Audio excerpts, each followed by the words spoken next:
Hi, Erin.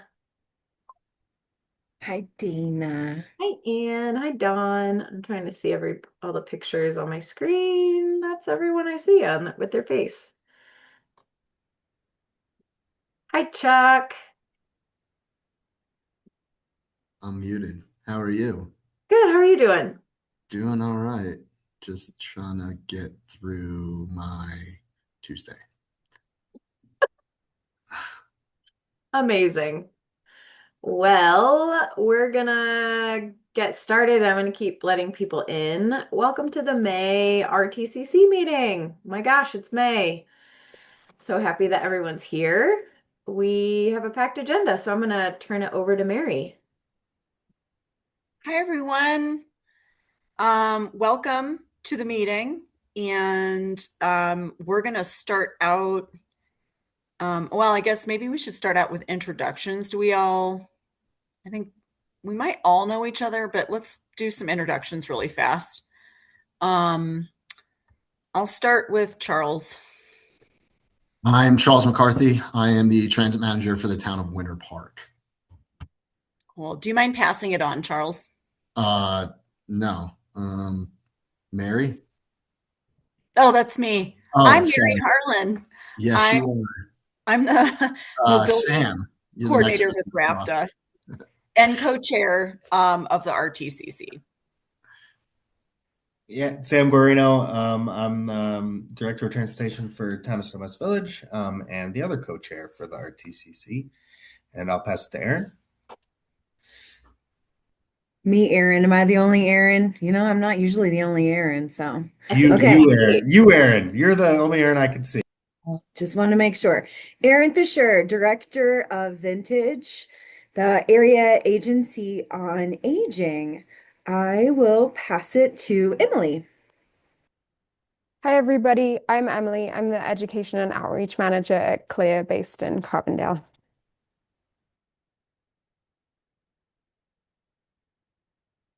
Sorry, I forgot I was passing it on to someone else. I will pass it on to Anne.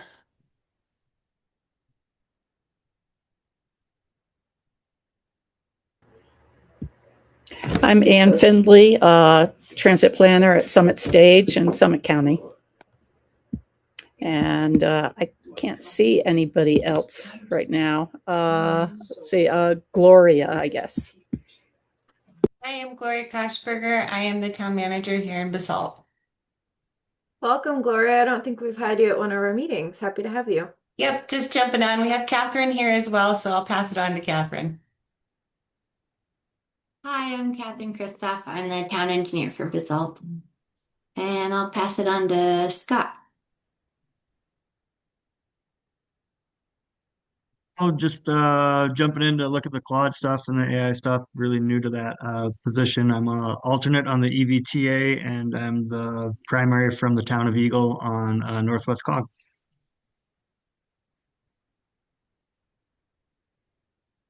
Well, Chris just jumped on. Chris, can you introduce yourself?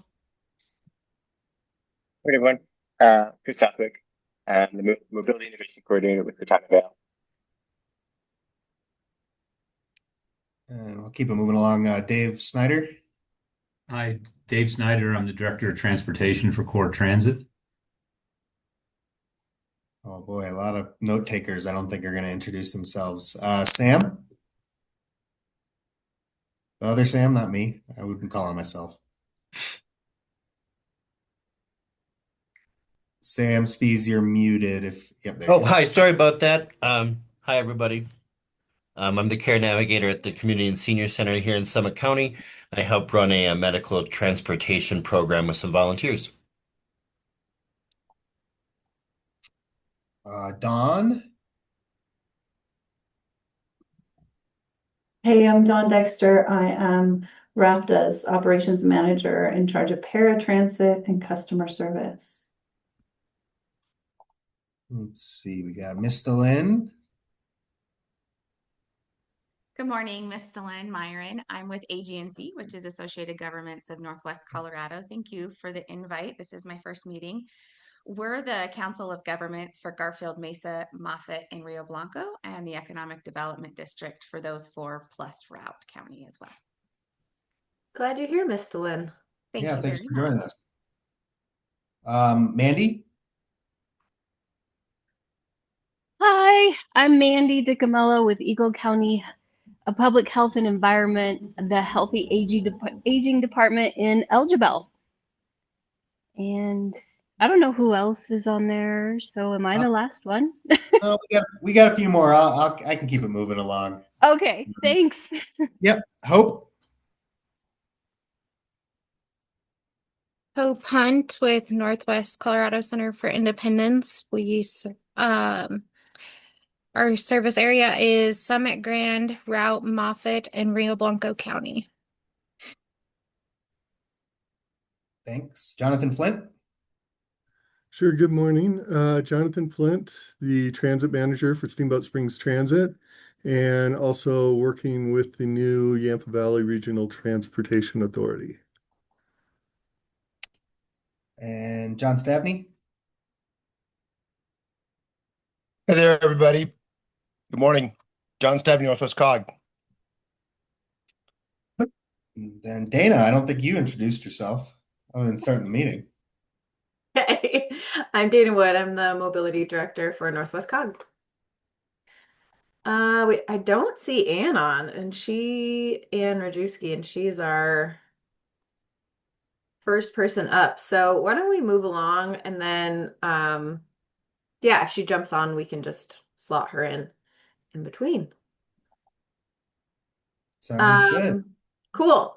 So I think most of you know that we did a transit AI workshop back in March in Eagle, and there were 4 transit agencies and myself that participated in that. It was led by Cuban Transit. They are an organization out of Canada, actually, that they teach transit organizations how to best use AI to really solve strategic problems. And so it was Summit Stage, Core, Steamboat Springs Transit, Winter Park Transit, and myself that participated. And it was a 2-day workshop. We used a variety of different AI tools, Claude, Notepad.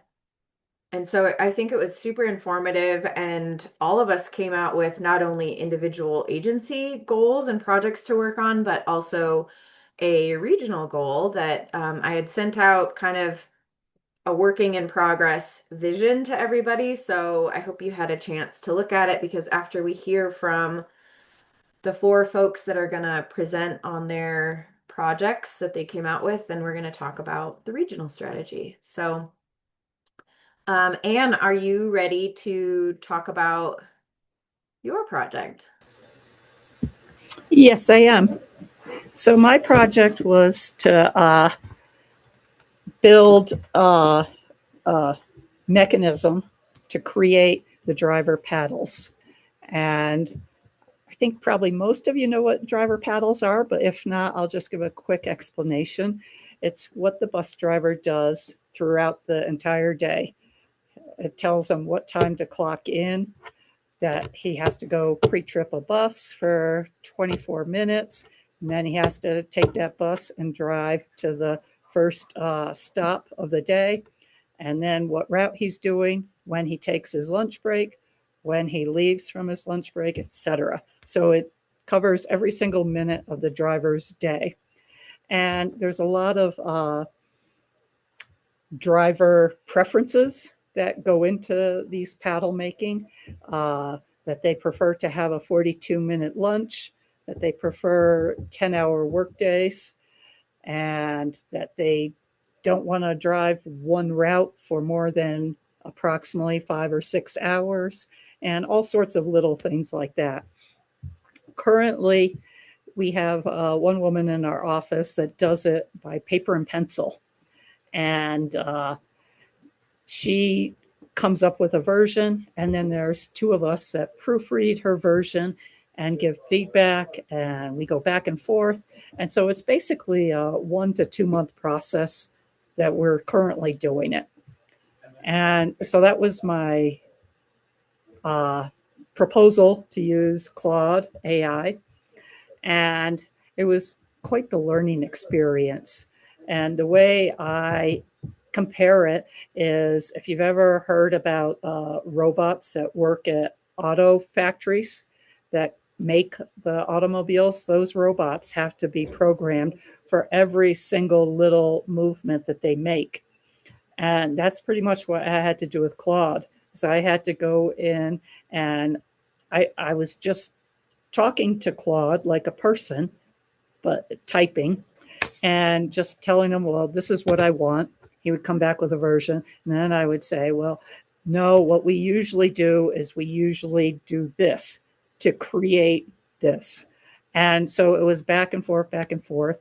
And I would say over a period of 5 to 6 weeks, I spent probably 4 10-hour days going back and forth with Claude. And he came up with approximately 30 different versions, which were A, B, C, and D. And then we finally, towards the end, came up with a solution that was very comparable to what we do here in the office on paper and pencil. And so then the last part of it was that I said, okay, I'm going to leave this project now for a few months because I feel we've accomplished everything that we can right now. But what do I need to do to start this project up again when we start planning our winter schedule, so that I start at point Z and not point A, that all this is remembered for me? And so he gave me all these files that I downloaded onto my hard drive and told me, when I come back, just upload these files and Claude will review it. And I would imagine within about 10 minutes, he'll be able to start proceeding with next winter's schedule. And right now, we're just going to use this as a backup. We're still going to plan it on paper and pencil like we have been. But each season, I'll compare it. And hopefully, Claude will learn each time and get just a little bit better. And so I think it's been a really interesting project, and it's going to save us a lot of man hours down the line. Right now, it's not quite as perfect as I would want, but each time that I go in and give them more feedback, it'll get a little more perfect. And so that's about it. So awesome. that's can we ask questions now, Dana, or would Yeah, you yeah, prefer? go ahead. Go ahead. So that's fascinating to me because we do ours in Excel, but close enough to pen and paper when it comes to blocking run cuts, all of it, Excel and Word, and so what I wonder is your end result, is it like a text from Claude, or does it come out in like an Excel document? What does the product look like? I uploaded our Excel document that we use right now. We start with a fairly blank Excel document that just has the buses and the times that it's at each of the stations for the whole day. And then what we normally do here is, once it's all done on paper and pencil, then we go in and color code the paddles into that Excel document. And so I gave him a blank, and I also gave him the final document from last winter. And so Claude spit out a document that looks identical to ours, but with the paddles that Claude made up. And so it looks identical to ours. And I actually asked him to give a synopsis on the side of like the length of each lunch, the length of the total workday, the length of op support. And so he put a whole little second table on the side so that I could compare everything. And so you can just upload any document that you want and they'll match it. Well, that's really cool. I mean, I think for agencies like our size, Summit Stage, Build Shuttle, Steamboat, Winter Park, we've been talking about how everything that's out there, software, is too big for us. and Mhm. needing something, because there's software that'll do this, but it's It's huge pricey. price tag and does so much more than we need, right? Mhm. So to be able to get something like this that can do exactly what you're looking for, I'll have to connect with you afterwards or offline and ask a few more questions if they come up, because as we had a guy who did this for us for 30 years and he just retired, and the luckily my new operations supervisor can wrap his mind around it, but other people in the past haven't been able to. So it's really nice to. Well, that's what we found here in this office, that there's really only one woman that does it really well. There's my boss. She does it pretty good. And I just do it okay. And a lot of the bus drivers have come to us over the years saying, oh, I don't like this. I think I can do better. And then they give up after like a day. It certainly takes a certain kind of mind to be able to put it all together. Yep. Cool. And Awesome. would you be willing to send like kind of not your final product, but something that you're like, okay, this feels good for the spring season. Like we're gonna test this, like just so that I can maybe share with folks if they ask? I'm not quite sure the Excel document, what it looks like, because the files that Claude gave me, they're huge files. Okay. And I don't think it would make any sense. Okay. I mean, me looking at Claude's files, it doesn't make any sense to me. So got it. I didn't know if you had something that like you're like, this is the final thing that Claude spits out that is like, oh yeah, I know, like another transit agency would be like, yeah, that looks similar to what I'm creating. I can certainly send the final document out. And if anybody wants, I can send them all the files that they could upload to Claude and then work from there. But they're going to have, every agency is going to have different constraints. Like maybe some agencies might want an hour lunch and some might want 30-minute lunch or want 5-day work weeks. So it's not set up for right now. It's not set up for somebody to go in and say, oh, I want a 30-minute lunch and I want 8-hour work days, that type thing. It's set up for our agency in particular. But it probably would save a lot of time for another agency if they uploaded all the files and then said and gave them all their constraints that they want. It's a good idea, Dana, but I'll say that we all came up with these processes separately through iterative, generations of. So it'd be like it would be like getting a process that works in French when I speak Spanish. Got it. It's great, but it would be a start over a little bit. Got it. That makes sense. I did just see. Alicia has a question in the chat for you, Anne.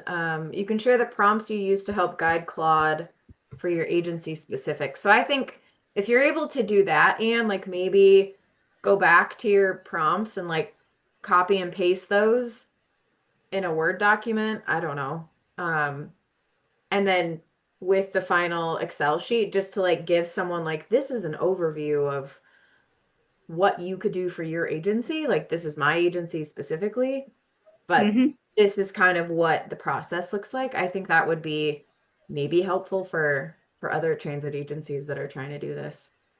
Yeah, I can work on something like that. It'll take a while though, because there were probably hundreds of pages of Claude and I going back and forth. So I would probably, it'd take a little bit of time, but I can certainly work on something like that. Well, that'd be great. Yeah. I mean, if you're able to like just copy and paste and dump it, like nothing more than that. Yeah, when you have some time. Excellent. Goes ask Claude to summarize for you. I might be able to. I love it. Yeah. Cool. Excellent. Yeah, you have to keep us posted, Anne, on your successes with that. And when you finally end up like, we don't have to use pen and paper anymore. Like we feel confident with this. Yep. It'll be really great. I did see Anne with Casta pop on. So, oh, we have one more question on Anne's presentation. Dawn asks, did you use a paid version of Claude or a free version? Okay, so that was a big stumbling block. Chuck with Winter Park, he came across this problem right in the AI class that we had, that you only get so much data for the free version. And he was uploading a bunch of data right in the class in the beginning. And so he had to go in and pay the $100 to get the not unlimited, but a lot more data. What I was doing, I wasn't uploading a lot of data initially, but then once we started getting into it, then I was running into the same exact problem that Chuck had. And for some reason, it wasn't accepting my credit card. And I tried 3 different credit cards. And I think it was because our instructor gave us a free version. And it was like fighting back and forth that it wouldn't allow me to upgrade. And so I was only able to work for like 10 minutes. And then I'd have to wait 4 hours, work 10 minutes, work 4 hours.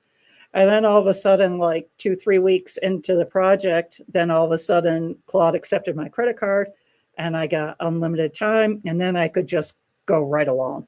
So yes, we did end up paying for the $100 a month because once you start getting into big data, it gets a little frustrating that you run out of data in 10 minutes and then you got a 4-hour hold before you can start again. Mary, go ahead.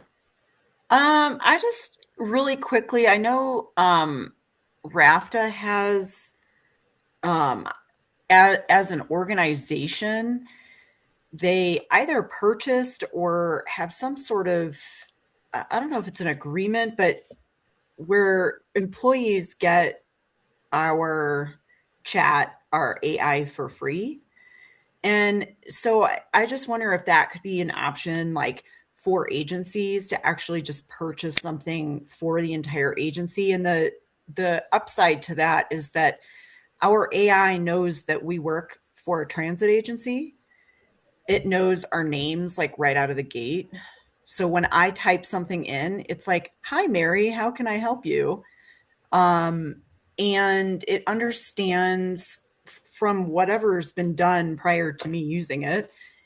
It understands some of the nuances of working for a transit agency and working in kind of a quasi-governmental agency. So it's a really, that could be also a really helpful thing for agencies to do, is to purchase it for everybody so that, and then the IT can basically tell it what it needs to know in order to kind of set it up for people.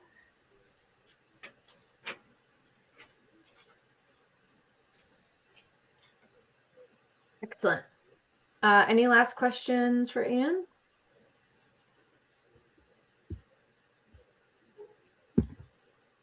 Great. Anne Rajewski, are you on and want to give some updates on legislative updates and the CASTA conference? Yes, thanks. Sorry, I'm a little late. No worries. All my calendar fault. So thanks for letting me go after after my time. First, I'll give you a legislative update here, and I'll go through some of the bills that CASTA has been active on or following or monitoring, just to give you a feel for what we're working on. First of all, House Bill 26-1269 has been a bill that I've been working on since like last summer. It started out by requiring agencies provide 6-month free passes for every homeless person in their community and manage that program, as well as half price passes for people at a certain poverty level. It was very challenging and very expensive for the agencies because they would be the ones making all the funding, all of the work. But we were able to, by the end, this bill just passed the Senate committee and is on its way to the floor now for final reading. It just passed the Senate Transportation Committee yesterday. So at this point, what the bill requires is that agencies, there's a list of reporting that's required by transit agencies that are carrying 1 million passengers or more. And that reporting is only required if you already collect the data that the bill wants reporting on. So if you don't collect data on like bathrooms, then you don't need to do a report on it.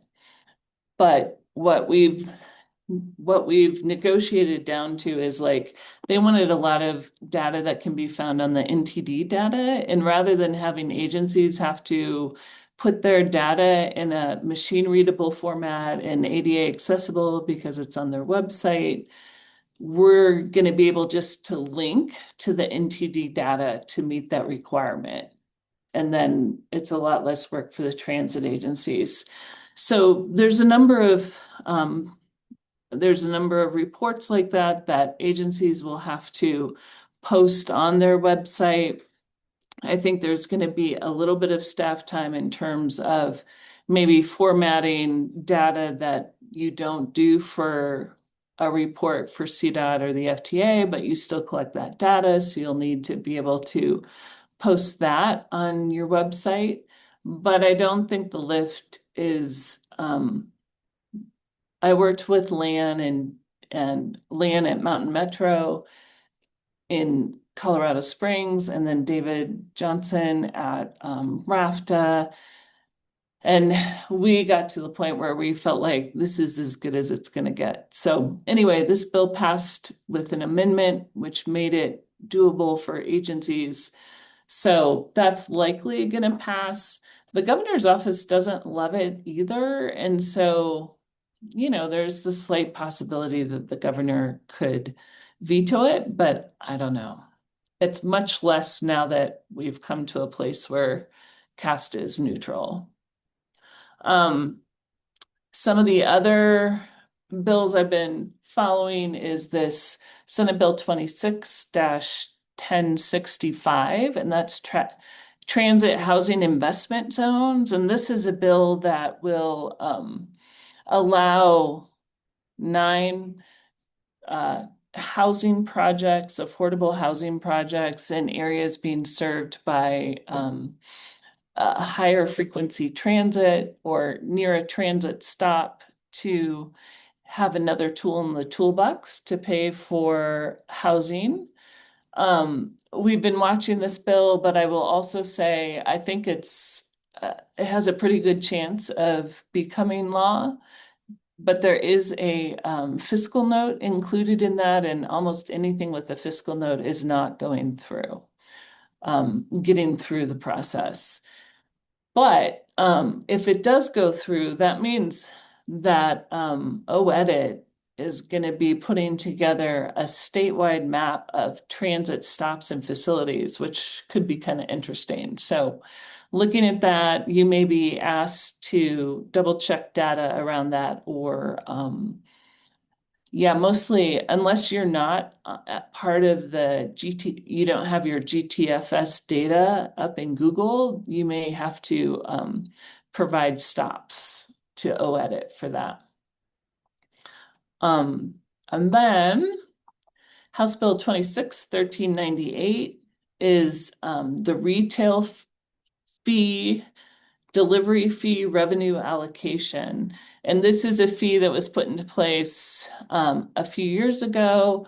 Part of the retail delivery fee, so every delivery that's made by like Uber Eats or whatever, there's a fee on that. It goes to a number of things, but one of the things it has gone to is supporting the MMOF funding. And CDOT was taking a portion of that, and the rest of it went to the TPRs and MPOs around the state. So one of the things they did is change the allocation and up to the percentage that's going to CDOT versus the rest of the state. So that's unfortunate. That's going to impact MMOF funding here next year. In addition, House Bill 26-1399 eliminated the MMOF 10.5 million general fund transfer. And so that will also impact the amount of MMOF funding that's available next year. The only silver lining is that they at least passed an amendment to reevaluate whether they could reinstate the general fund transfer next year and not just eliminate the program altogether. So that's the most hopeful part of that situation. Those things were done in order to balance the budget moving forward for the general fund. And then recently, another bill we're watching is House Bill 26-1430. I don't know if you guys have talked very much about Initiative 175 in this group. That's the bill that's the initiative that would be on the ballot and that would direct a good amount of funding that is transportation funding now to be specifically for road and bridge construction and maintenance. And so would pull money away from other uses. In order to kind of thwart that, because not only will it pull money away from other transportation uses, it also allocates a certain amount of the general fund budget and would likely result in losses to the funding we use for healthcare and the funding we use for education from the general fund at the state level. And so they put this House bill together that only goes into effect if voters pass Initiative 175. And I think it kind of dulls the impact on the rest of the budget if 175 is passed. So that's something people are watching. People are pretty cranky about ways this is going down in terms of Initiative 175. They're still gathering signatures for 175. Is that correct, Dan? Or It is, but it's looking good. Looking good if you want 175 to be on the right. Yeah, it's okay. looking like sorry. It's looking that like they'll be able to collect them. They're like 75% there. The last time I read something. And so they're still pretty focused on getting Initiative 175 on the ballot. They've raised a good amount of money from contractors around the state to put that effort forward, and then they'll be raising money to support the effort to get it passed as well. And it would take 55% of the vote. Is that correct? I think you're correct. Okay. Thank you. Yeah. So Initiative 175, if you guys are interested, I can send you some information from, I don't know if you've looked through the website that the Contractors Association put together on it. There's also a fiscal note that talks a little bit about 175. I think I'm doing some research around 175, and the reality is, as long as 175 doesn't pull money from the fees, like the oil and gas fee in particular, the production fees that feed the CTE money that is starting to flow. Transit is not losing tons of money because we were not super well funded by the state. Actually, there's faster funding that's at $15 million. Local agencies, I think, saw maybe the smaller $5 million of that. Going faster funds is often used for vehicles at this point. And then, but what could be the biggest loss would be the ability for local communities to flex HUTF funds to transit needs. And so like in Colorado Springs, they have like $3 or $4 million from their HUTF funding that goes to Mountain Metro directly. More often, the HUTF funding for a local community gets put into their pot of funding that they use for funding roads, but also transit is usually in the public.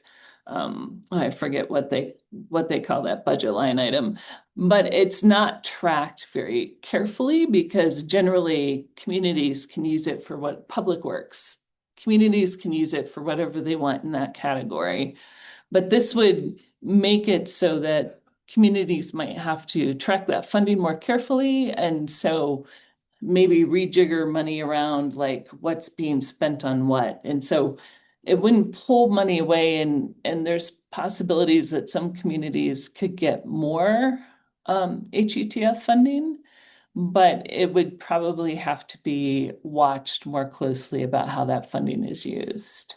What it could do too that is of concern is that any new fees would be very hard to find a nexus between transit and whatever you're putting the fee on that was not related to road transportation, because any fee or tax that's related to road transportation or comes from fuel or any of that stuff has to from now on be directed towards road construction, maintenance, etc. So I think it's making the future funding options more challenging as well. So that's a lot of information, but I'm happy to answer any questions that you might have. I think just for your information, we have it on our board, on the CASTA board meeting next week to make a decision about Initiative 175. Like, we haven't come out as a board and say we don't support it or we're opposed to it, because I've been trying to figure out like a dollar amount, because it feels like it should be bigger than the dollar amount we found.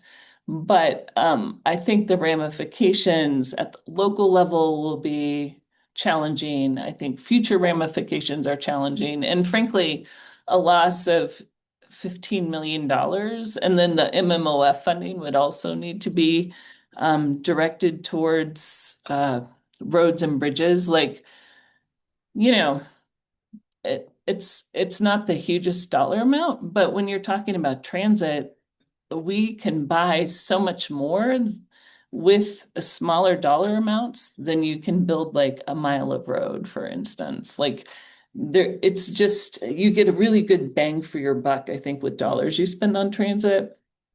APTA actually did a recent report and they talked about the economic benefit of transit. Every dollar you put into it, you get $5 back in value in your community. So anyway, that's what the CASTA board is up to. We'll put together some sort of letter or page on our website or something like that to give you some facts.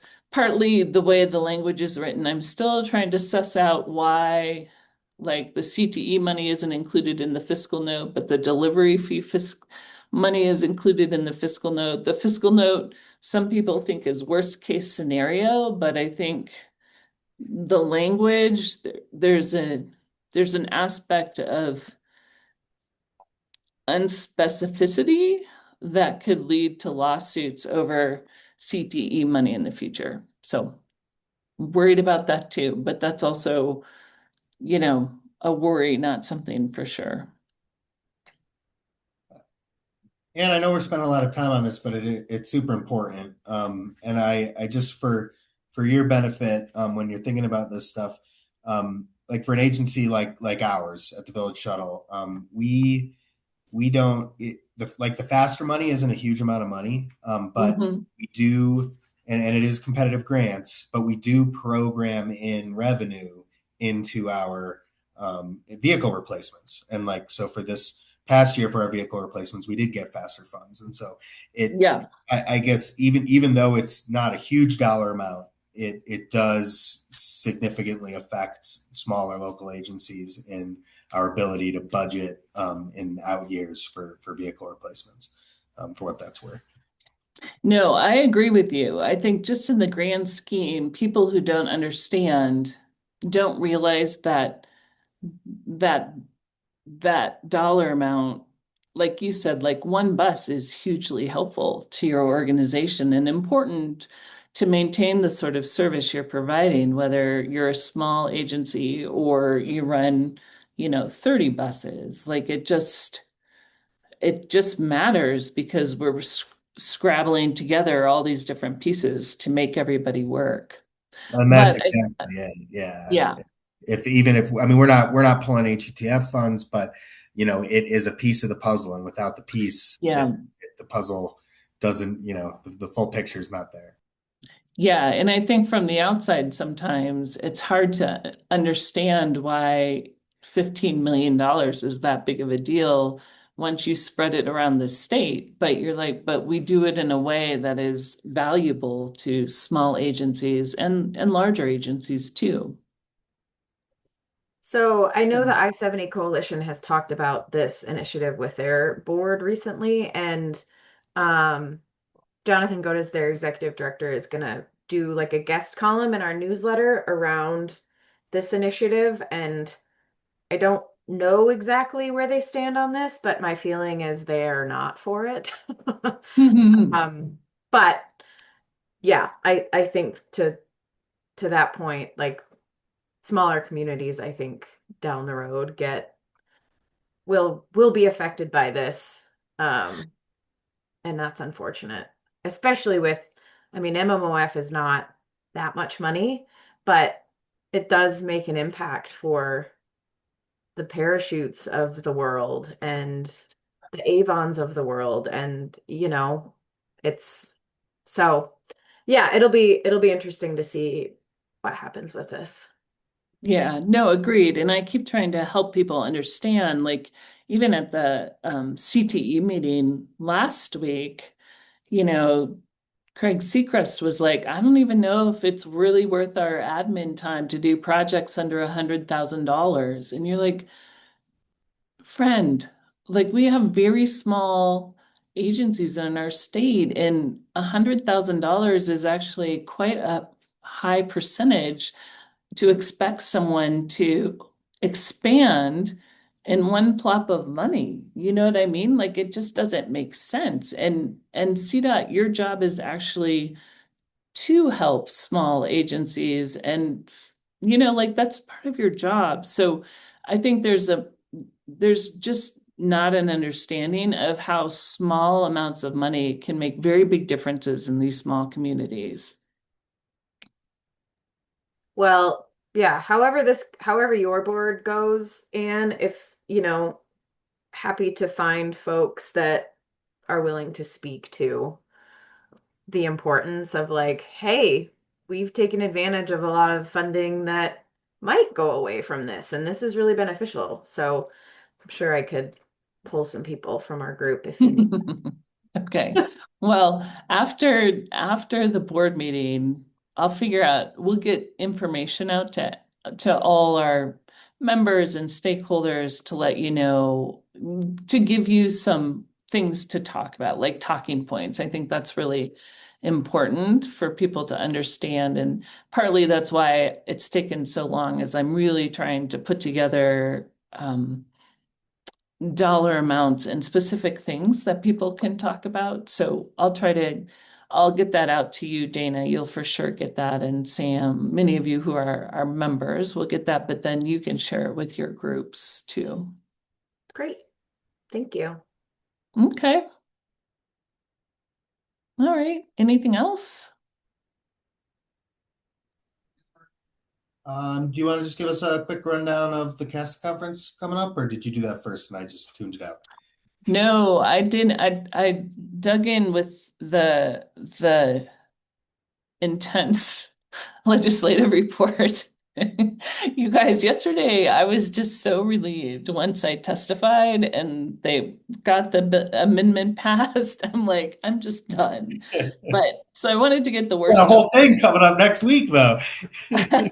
I know, but that feels more fun. So that's good, right? Yes, it will be fun. Yeah, so it's not too late to register. We, as a staff, we actually even held a couple rooms because sometimes we have speakers who are like, oh my gosh, I didn't get a room. And so we have 2 rooms at the room rate, the block room rate. If somebody is interested in coming and wasn't planning on it, now the rooms are double that cost. So if you're coming to Boulder and you want to have a room, please let us know, ASAP. And then you can register up until tomorrow, I think it is. Actually, it might be today. You can register online today. You can always walk up if you want to, on the day you can make it when you come to Boulder. Otherwise, what I'll tell you is we have the Mobility Summit on Tuesday, and we have some really interesting panels and discussions around foundation funding, other funding options, like creative funding options to fund programs. We're going to talk about also some of the partnerships that coordinating councils, but MPOs and other groups have made to provide better mobility in their communities. And so that's on Tuesday. It starts first thing in the morning. And you can register for just that one day if you would like to attend that. And then the rest of the conference has some really good training for anybody who wants to get a well-rounded understanding of transit and how transit works and interacts with the FTA and CDOT and funding and that kind of thing. On Wednesday, we have a kind of a most of the day track for new folks to transit with Transit 101, transit funding and planning, how all those things go. So that's always interesting. We have a frontline supervisor training, a woman from Easter Seals who's been in the transit industry for like more than 20 years and is a great trainer, is going to do frontline supervisor training. That's like a second in command, like a training targeting higher level supervisors, I guess I should say. So that should be really interesting. Drug and alcohol managers program. This is also could be interesting to some of your agencies. We're going to have an all-day training on how to put an ADA eligibility process in place at your agency. So some of you may be seeing more folks who are aging in place in your communities and are starting to think you need sort of an eligibility process so that you're not doing inappropriate like door-to-door service. This is one way to figure out who really needs door-to-door service. And it's a process that is approved by the FTA and meets those requirements as well. So that's on Thursday. And then we have another super interesting one, I think, which is kind of a sleeper, and that's on Wednesday morning, understanding your transit agency's rights and responsibilities in today's world. We're going to have the DA from Boulder County come and talk a little bit about the ins and outs of immigration and buses and what you can and can't do. And so not to give a legal opinion, but to help you understand a little bit more about where Boulder County is landing. And then it could also lead to some questions you may want to interact with your DA or powers that be around some of these current issues. So I think that's going to be super interesting. And so those are the highlights mostly. And then the sustainability tour is going to be really cool, I think, at Via Mobility. And RAFTA is going to speak to. And the town of RAFTA is going to Basalt speak to. be great. Yeah. Yeah. So it's going to be, it's chock full of interesting things, I feel like. personally. And a lot more fun than legislation. So there's that. All right, so feel free to register whenever it works. If you're interested in the room, let us know sooner rather than later, because we're trying to make sure that these get used if anybody needs them. Excellent. Thank you so much, Anne. Yeah, no problem. We'll see you next week. Mhm. Okay, back to who do we have on deck for the next AI project? Oh, Core. I don't know if Mike's here. Did not see Mike here. I didn't see Mike here either. All right. You want to just go to Jonathan? Yeah, we can just go to Jonathan. All right. So I found AI to be absolutely wonderful for those of us suffering from ADHD, where you could do a ton of different projects, ask a lot of questions, find out a lot of information. Um, so the first project that I did quite a few different reports. And the first one that I did, there's been a long project that's been going on in the valley for many years, and there's one segment where we're just not getting a lot of information. And I don't know if that's because we're still trying to gather information, or if we've gathered information, we don't necessarily like the results. So Claude was very helpful in just giving me some general overview information that I think was very helpful in trying to figure out sort of what direction the report probably would be going in. The next report or segment that I did is that we were looking at, we've got a new Yampa Valley Regional Transportation Authority up here. And there's several projects that we are trying to look at. And one of the things in talking to the various constituency groups that we have up here is that there are really different demographics for the groups that we're talking to. And so was able to enter the information that we were looking to present and then ask it to rewrite the report in such a way that it would be something that would get a positive response from one demographic group. Then we looked at a different demographic group. How would that same information be well received by that group? And then finally, we looked at it and said, how could we do a presentation that would not be offensive to either demographic and would really be a positive aspect for both?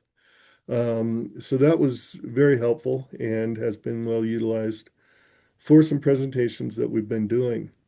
And then finally, been doing a couple of recent reports here and presentations, and have found it to be an excellent tool for helping to build a presentation. But one of the things that we were looking at, or I was looking at, is that a lot of times when I'll put a report together or a presentation together, I've got, or I've spent a few weekends in transit, so I've kind of got biases and assumptions as to what people understand, where people are coming from, and it may not necessarily be fair. So what I can do is I can create a presentation and then put it through and say, how would you change this presentation for people that had no background in transit or transportation? What am I missing? What should I add? What should I take away? And how best would I build this? And then the other aspect is sometimes can get a little wordy and say, how can I cut this down to maybe a 10-slide presentation or a 5-page report that really covers everything without being overly wordy or overly long? So that was extremely helpful. And then it's been very, very helpful. And this is probably not really politically correct, but when you get into a lot of meetings, um, sometimes it can be hard to make decisions. So rather than making the decision, they'll say, well, how does Breckenridge do it? Or how does CORE do it? And why don't you go find that information out, bring it back to us, and we'll discuss it later. Well, now you can just jump into Claude and say, oh, well, how does Breckenridge do this? And come up with an answer very quickly so you can continue the discussion and move forward with the information rather than stopping and starting and stopping and starting. So that aspect has been very beneficial and helpful as well. So it's just been a great tool for developing reports and presentations.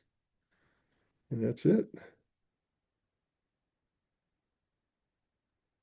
Awesome. Thanks, Jonathan. Is there anything I guess that you want to share with the group, like something tangible or something that you all are like, yes, we're going to eventually use this going forward in our agency that might be helpful to others? You know, what's a couple of things on that. One has been that right now, there's not really a good, well, I shouldn't say this, but I'm going to anyways. There's not really a great understanding of what AI is and what it does. And sometimes we're hearing it through secondhand and that kind of thing. So it was very beneficial, very good to just be able to get into AI and see what it can do. Um, it should not take all the responsibility. You still have to check everything, make sure it's accurate, make sure that the information that it's giving you is in fact what you are looking for or is not making assumptions, that kind of thing. So that was really good. Uh, the biggest thing that I've found it good or very helpful for is just at the end saying, what am I missing? What do you what do you see that I'm not seeing? And that has been extremely helpful. And I've gotten a lot of good feedback on presentations and things like that with those questions. The other thing is just it's a real Ann talked a little bit about this. It's a discussion. You go back and forth and you really try and fine tune things. And if you don't understand something, ask it to explain it better, and you can spend time doing that back and forth. um, I've also found it helpful with consultants, gathering information, feeding the same data through and seeing what kind of results I get, and also being able to really quantify the questions that I want to ask of a consultant as opposed to coming in and just saying, what can you do for me? To really be able to put together a presentation that says, these are the 12 things I'm looking for.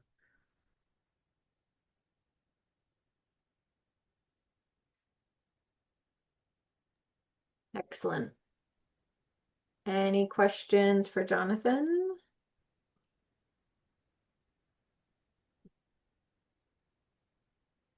All right. Moving on to Chuck.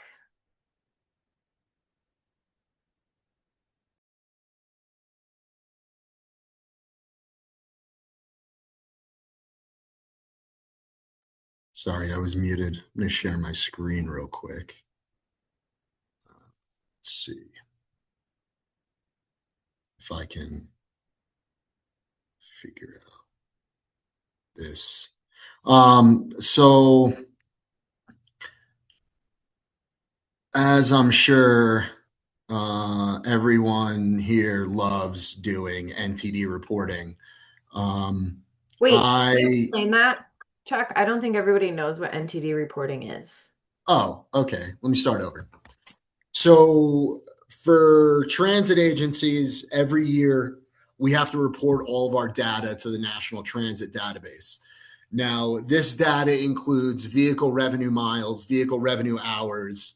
It includes, all your facilities, your buses, your contractors, your safety information, all that.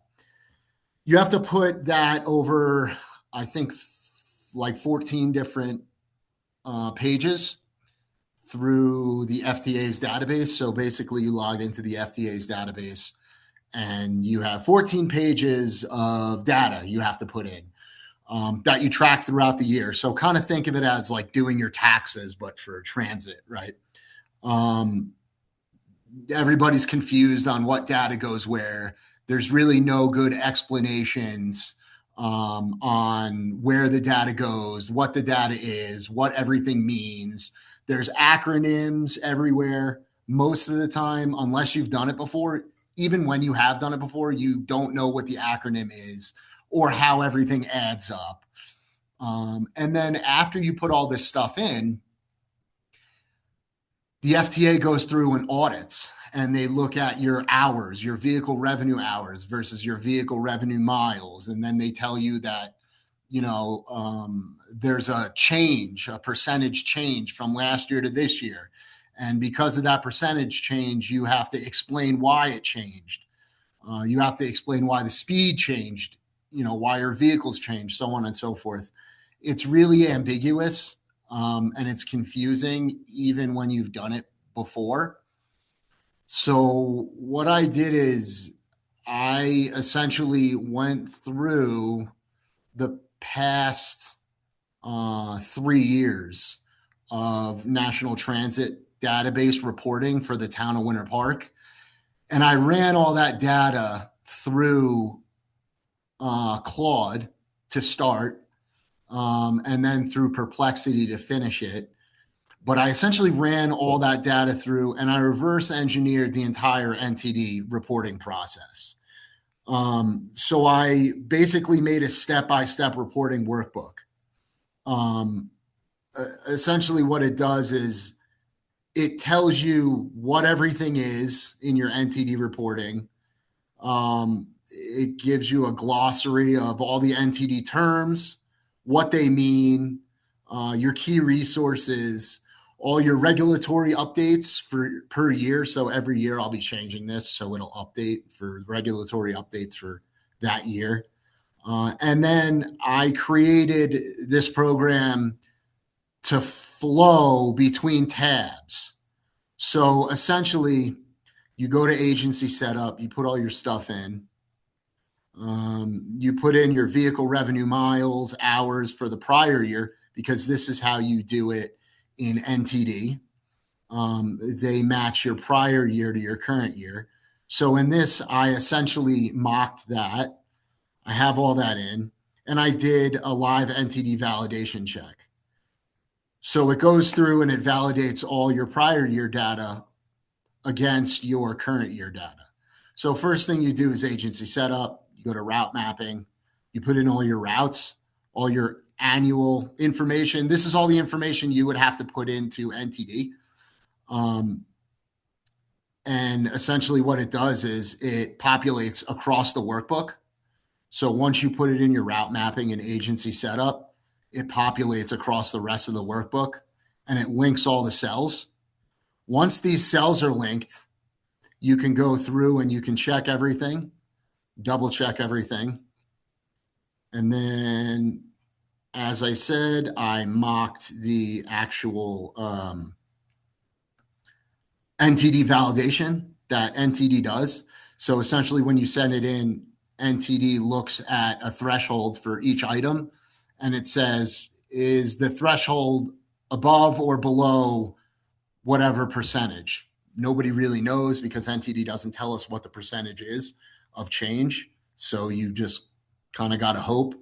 What I did is because I sent in all those reports from the prior year and reverse engineered all those checks, I kind of had the computer tell me what the threshold is that NTD uses.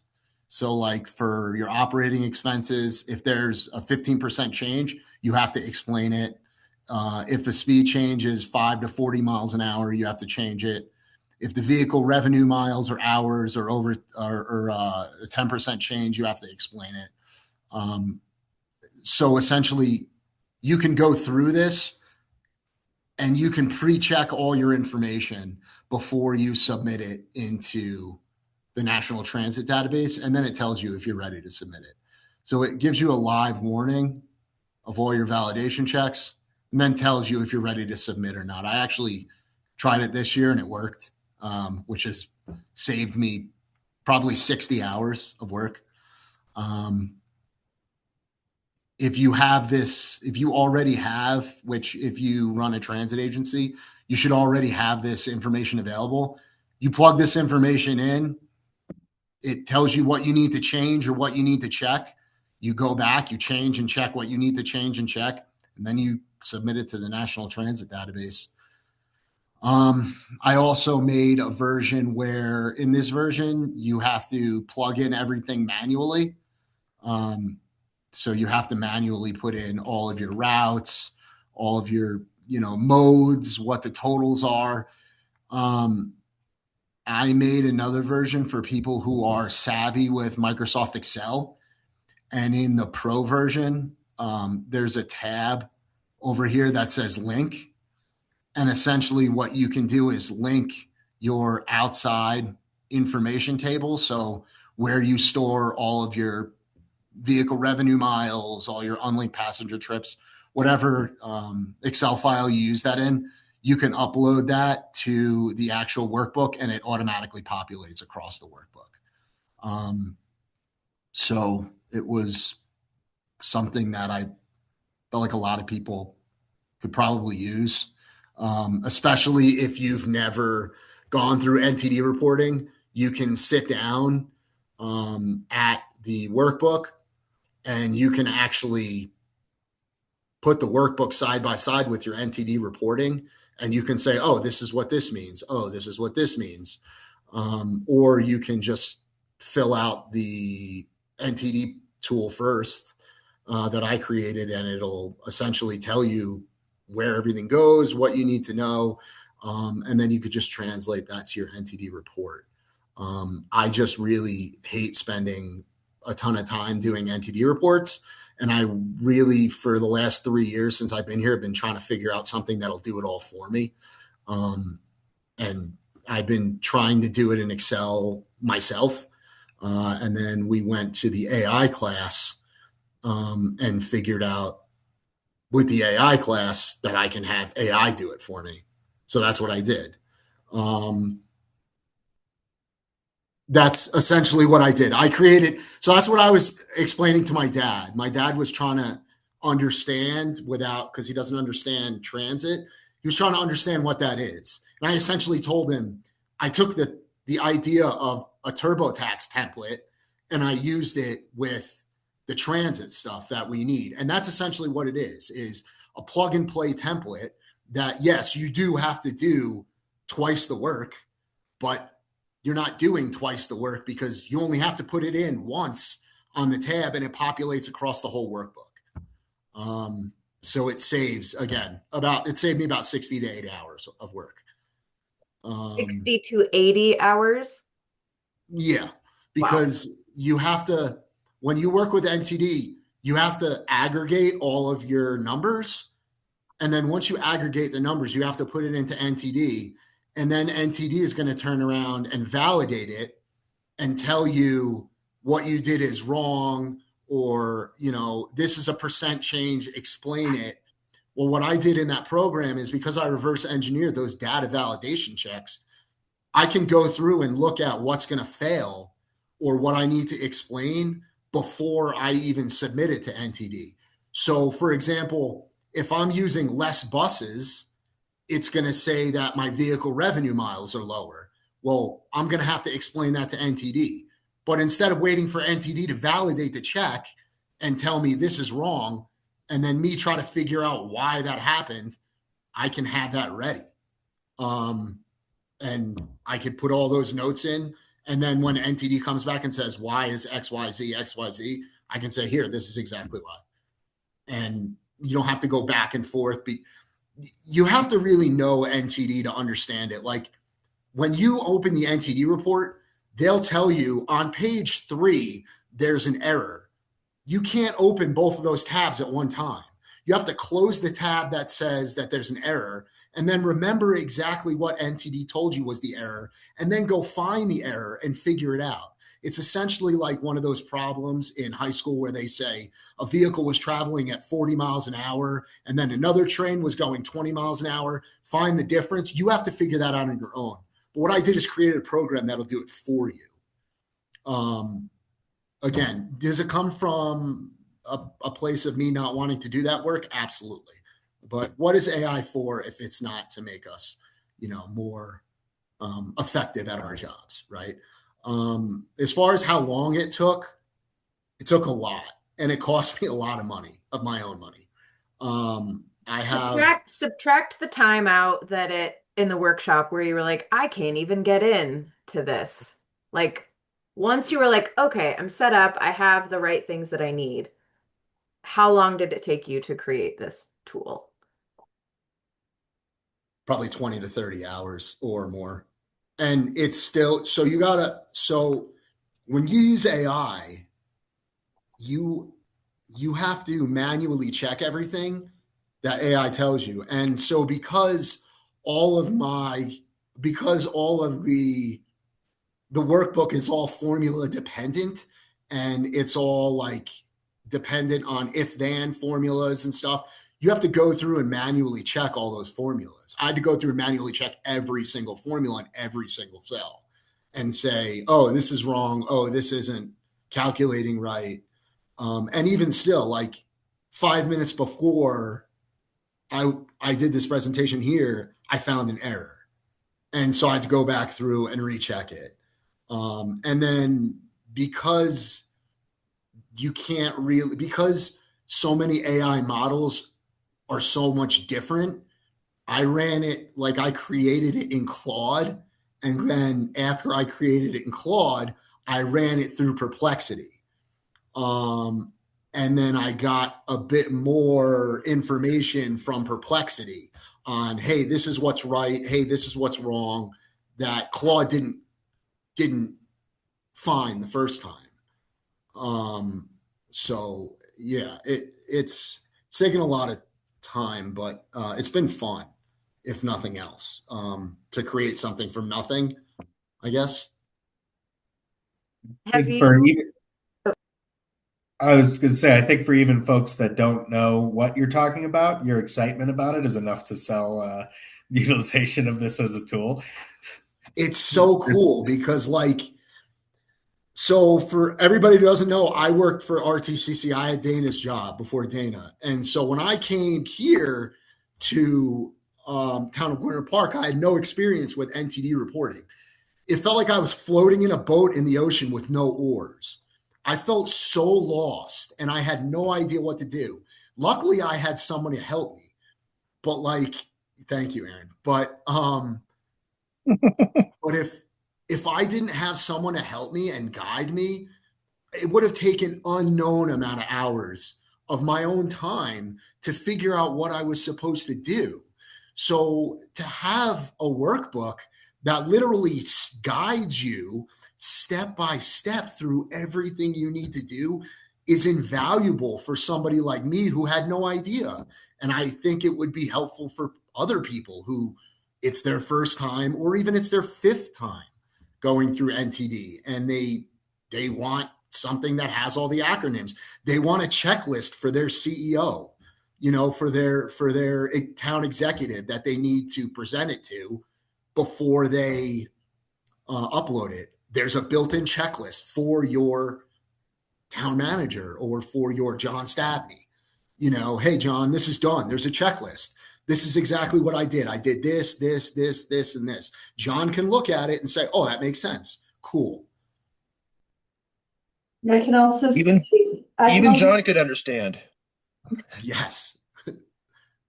I can also see an application. So around here at my work, I'm always asking my teams, is there anything that you do that nobody else knows how to do here? And what I spotted immediately at the very first bit of your presentation was it says, read this first and see all of these things. And it's kind of a procedure built into the Excel workbook. So even if it's not NTD reporting, if it's something else where we can build a step-by-step procedure of how to do things built into kind of the work and yeah, like a 1, 2, 3 for someone else, like let's say you get an opportunity to go to Paris for a week on spontaneous notice, but it's the week of NTD reporting. You can be like, here's how you do it. Bye. Yeah. Yeah, that's the whole idea. It's meant for somebody who's never done it before. That was how it started. It started as I want to make something for somebody who's never done it before. Where do you start? Okay, you start here, then you go here, then you go here. But reading that first thing explains how everything flows between the tabs, how NTD works, what NTD is looking for, all the acronyms. So essentially, if I get, like everyone says, if I ironically get hit by a bus tomorrow, somebody will be able to have a template of how to do the NTD procedure. Go ahead, Anne. I think, Anne, you might have a lot of feedback going on wherever you're at. Yeah, I just wanted to mention one thing. Chuck and John both kind of touched on it, but what we learned in the AI class is don't rely on just one AI platform. Like we worked primarily with Claude, but then once Claude spit out an answer to us, we take it over to Gemini or Notebook or whatever and ask them to find the problems. And that's really critical because each AI platform has their strengths and weaknesses. And so if you don't just rely on one source of information, it really gives you a better, well-rounded answer in the end. Yeah. And one last thing on that, like AI, don't expect AI to get you 100%. On its best day, the best you could get is 80%. That might be the beginning 80% because you don't know where to start. It could be the middle 80% because you know where you want to start and where you want to end, but you don't know how to get there. Or it could be the end 80% or the end 20% rather. You want to, help button this up, help polish something, make it sound better. It's not going to get you more than 80%. You have to put in at least 20%. That's just whether that's knowing what questions to ask to guide the prompts, or that's again, having something to start with and then having AI guide you and then you finish. You're not going to do, you can't, if you try to get more than 80%, it's something's going to go wrong. You're either going to give a presentation, you're not going to know what you're talking about, or you're going to have the wrong information. Like that's the nature of AI. You have to know what you're talking about. Chuck, have you used this and uploaded any NTD reporting successfully? Yeah, so I used it this year. Sweet. Good work. And it took me like after I put everything in and I did all my data validation checks before like I started the actual NTD process. Once I logged into NTD, I was able to do the whole NTD report in like maybe 25 minutes. So do you think this tool will serve you as an efficiency tool now that all of the hard back-end work is done? Or do you think like, No, I've went as far as to license the tool and the algorithms because this is something that's going to save a lot of people a lot of time. And it's going to serve as a backup. Number one. And number two, NTD reporting is done all over America. It's not just a Colorado specific thing. Everyone in America has to do the NTD reporting. So if this can help a lot of people. And if nothing else, it can serve as a tutor for people. It can serve as a backup for people. People who need more knowledge. I sent it to CDOT. CDOT wanted it because they wanted more information on how the NTD process works through FTA and what what it looks like and what NTD is the FTA is looking for. And so they use that NTD tool to help guide them to understand how the NTD process, reporting process works. Hey, Sam. Just a shameless plug. This Thursday, a couple days from now, we have our economic summit in Silverthorne. and you guys are more than welcome invited. The afternoon session is actually with Stephen Kubin, who did the AI workshop. So he's doing he did a 2-day thing with you guys, but he's doing an afternoon one based on economic development, but similar kind of lessons for a large group of about 75. Still some slots left if you want to go. Cool. Awesome. Thanks, Charles, were you finished with talking about your tool? Did you still have more? Did folks have questions for Charles? Yeah, I'm done unless anybody has any questions. Awesome. Thanks. I'm glad it was a success for you. I had fun at the workshop with everybody too. Like, I thought it was awesome. Okay. Now we get to talk about the regional strategy, which I'm going to probably like have Chuck or Jonathan or Anne jump in if I'm obviously not going to read this whole document, but one of the overarching goals of the workshop was to come out with a regional strategy for the RTCC. How can we better connect folks across jurisdictional lines, county lines, in a simple way? And so I really enjoyed working on this with everybody because it was almost like it was just a whole group conversation that got recorded on Claude. And so, which I didn't even know that there was like a voice piece to AI until that workshop. So we all had a huge conversation around like, how could we do this? Like knowing, we have RTAs in some parts of our region. We have folks that are RTA averse. We have folks that don't have any transit. Like what would this look like? And so Stephen recorded us into Claude. And I had we came out with like a little video of this, but I want to make this document like a final document before I create the final version of the video in AI to show everybody, because I think that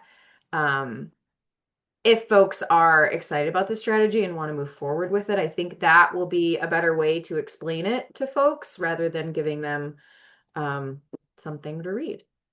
So basically, what we came up with is, I'm not going to read through all of this, but we found a couple of Claude found us a couple of models along with I think we used Notepad AI for this as well through Google. And so Claude kind of spit out a successful model of, okay, here's something that really worked for this community. And then it also, I'm going to call Claude a he. I don't know what it is, but I'm going to call him a he. And then he spit out a model that was not very successful. So he kind of coupled those together, coupled our group discussion of things that we're already doing, things that might be pain points for folks, and spit out this strategy. So he split it out into, we have our models up here. About like towards the beginning of the document, we have all of our assets as a region. And then he gave us kind of 3 different ways that we could strategize being more connected with transit in our region. IGAs being the simplest version, TMOs being a little more complicated, and then creating an RTA being the most complicated, which I don't think our region will be ready for a region-wide RTA anytime while we're all in our positions, but who knows? So we discussed more of our assets down here. And then I think ultimately what we landed on is we already have jurisdictions and transit agencies that are they already have IGAs with other communities that might not be part of their RTA or part of their transit program in general, so that they can get transit service. So that was, to me, and I think for the group, and I don't know if others want to speak on this, but that is the strategy that makes the most sense for us to go forward as a region, is how do we get more IGAs in place, not only with RTAs that are existing or forming, but across that, so that we are getting transportation to communities that aren't being served or being served in not an adequate way. That's a really large summary of this. So I hope folks read through the document, have questions, or have comments on this, because the goal after we talk about this is having a decision, like, do we want to move forward with that or don't we? And we don't necessarily have to have every transit agency, every partner, yes, on board. We can do this as a phased approach. I know everyone's at different places in their organizations as far as what it looks like to work collaboratively. So just starting with a couple, I think would really start to gain some momentum on what regional connectivity could really look like. So I'll pause there. If Anne, Charles, Jonathan, I don't know if you want to jump in, or Sam or Mary. Well, I'll jump in just real quickly on the process, not necessarily the IGA discussion, but one of the things that I found so beneficial with the AI is that it was able to give us some really good examples of things that worked and why they worked and how they worked, and things that didn't work and why they were not successful. And to me, that's such a huge time savings in that we don't have to go down the wrong path. We can plagiarize going down the correct path. And also, it's probably a cost savings in having to hire somebody to go out and do the same kind of research. So I found that really beneficial and cut this project down quite a bit and allowed us to really focus on our area based on models that had worked and what could we do to make it work in our area. So I thought that was really beneficial through the AI process.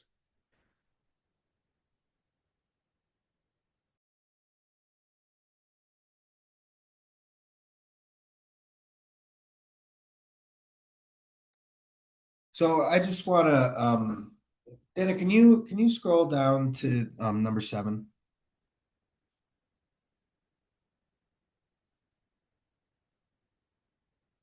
Thank you.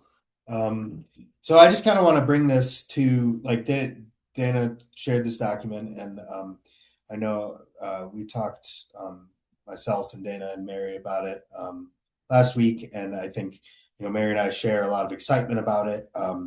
I think there's still a lot of work to be done to kind of talk about what the IGAs look like, what the potential service could look like, that people are kind of signing up for.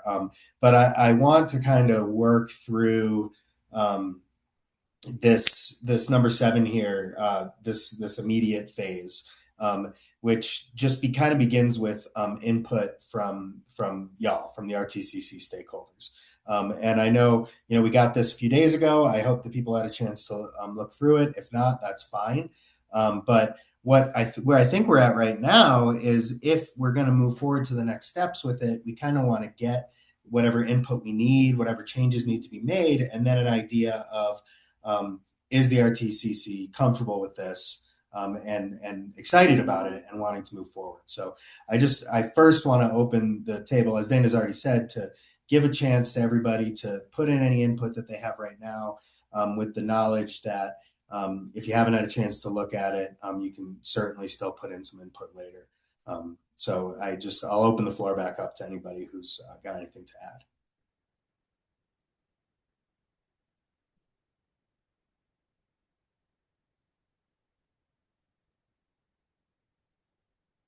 I guess it's perfect.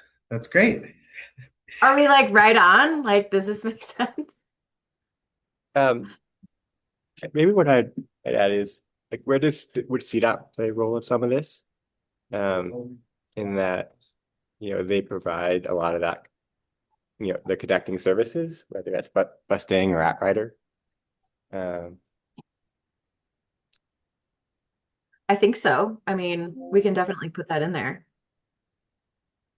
And then the other thing too, I know they just finished their connection survey or their transit connection study, and that might be a good tool to kind of look at where there's missing gaps and where it might service need to be added.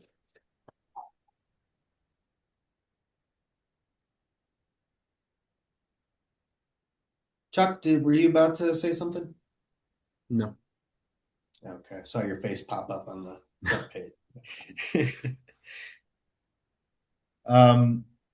So Dana, what I'm going to suggest is that we give people a little bit longer to digest this because it's just been a few days. And then we can send out something to the group and just say, hey, if everybody's kind of feeling pretty comfortable with this, we can move on with the rest of this before phase one. And then reconnect at our next RTCC meeting and make sure we're headed in the right direction, that everybody's on board before we actually explore the idea of creating the IGA web. I know we didn't talk about this when we met last week, but does that make sense as a strategy to you and to the rest of the group? Yeah, I think that makes sense to me. Is anyone like, whoa, this is like not the direction that we want to go at all? I think that's maybe more of something that we don't want. I think you might be experiencing so much silence because even though it's like a really clear, like, here's a to-do list, it looks really daunting. And one question that arises for me is, are the IGAs, are all of the IGAs in the state public data, and are they searchable somewhere, or will we have to go, agency by agency in the region to see who's willing to share their IGA? I know there are legal documents between agencies, but how much are they in the public realm, I guess? And how can we put those into the, where the gaps are? Like, I like that idea of like being able to look at, here's all the IGAs and how they overlap. I know of, 3 IGAs that I work with in my role, and they're so much incredibly unwieldy. And if I try to explain to someone what's the difference between hogback funding and traveler funding and where it comes from and who's the decision maker on that, it'd be really challenging. So I guess my first question is, how much are IGAs public? Like, are they part of like a FOIA or a CORA request? So I can't imagine a situation in which an IGA would not be a publicly available document. John or Dana might be able to think of a reason that they wouldn't be, but they definitely would create the need to do a lot of research to find them all. And I think that this is a perfect opportunity for us to use, AI tools to help us find those IGAs and distill them. Because like you said, they are complicated legal documents, and you need to get through all the whereases and the, to kind of be able to read into them. So I think that that's certainly a challenge that, as you say, I think it's a daunting project, but I also personally, I believe it falls so in line with the other, what we've been talking about at the RTCC for so long, and our other documents we've created, all hit on the what this is going to try to resolve.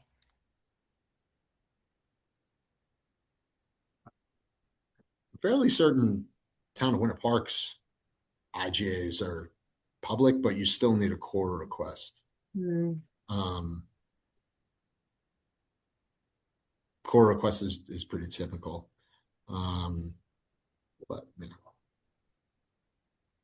And I guess the question for each of us as stakeholders would be like, how much are we? I mean, I don't see any reason why I couldn't share the IGs that I work with on some level for a project like this. And of course, if we're all stakeholders that have agreed, I'm not the final decision maker at RAFTA, of course, but if the RAFTA planning group is like, well, we don't want to, I don't know how to say it. We want to hold this a little closer because X, Y, or Z, because we have a master plan underway or whatever it is, right? I think one of the biggest pieces that feels daunting here is like stakeholders and then decision makers at those stakeholder organizations can be kind of not always. It feels daunting to me because I don't know how much our leadership is ready for something like this. That's where it feels a little daunting for me. Like they're in theory happy with it, but the direction we actually go step by step might be harder. Well, luckily you're all the way down to phase 3, Dawn. So, worry about that when it comes up.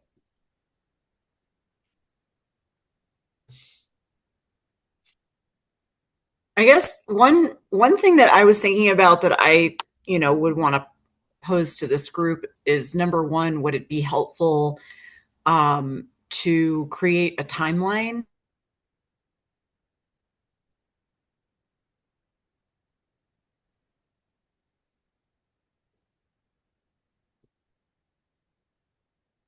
But I think we have a little bit of a timeline in 5, but maybe something more specific. Yeah, more specific in terms of like when Dawn was talking, I was thinking of specific members of our leadership team that might want to be included in something like this, and at what point do we include them, and how are they included?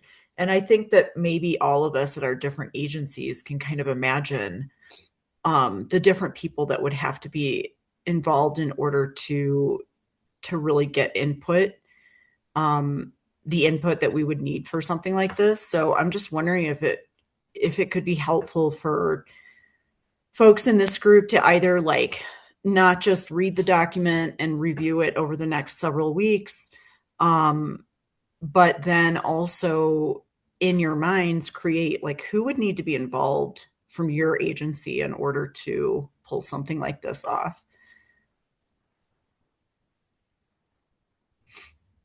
My town manager, probably. Yeah, exactly. Like if you can think of those people and maybe write that down and we can get, either a document circulating to the members of this group or something where you can add those names. A spreadsheet potentially.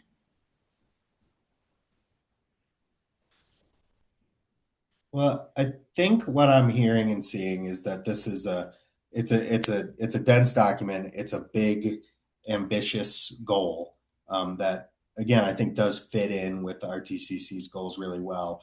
How do we feel, Dana and Mary, about and the rest of the group about having everybody, have a few weeks to put in, and in the meanwhile, us working on the rest of the before phase 1 projects and being ready with a sort of a fleshed out phase 1 for our next RTCC meeting.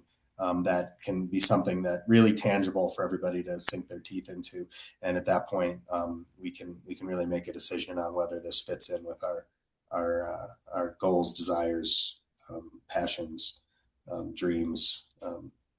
I can't think of any other adjectives. Wait, are those nouns?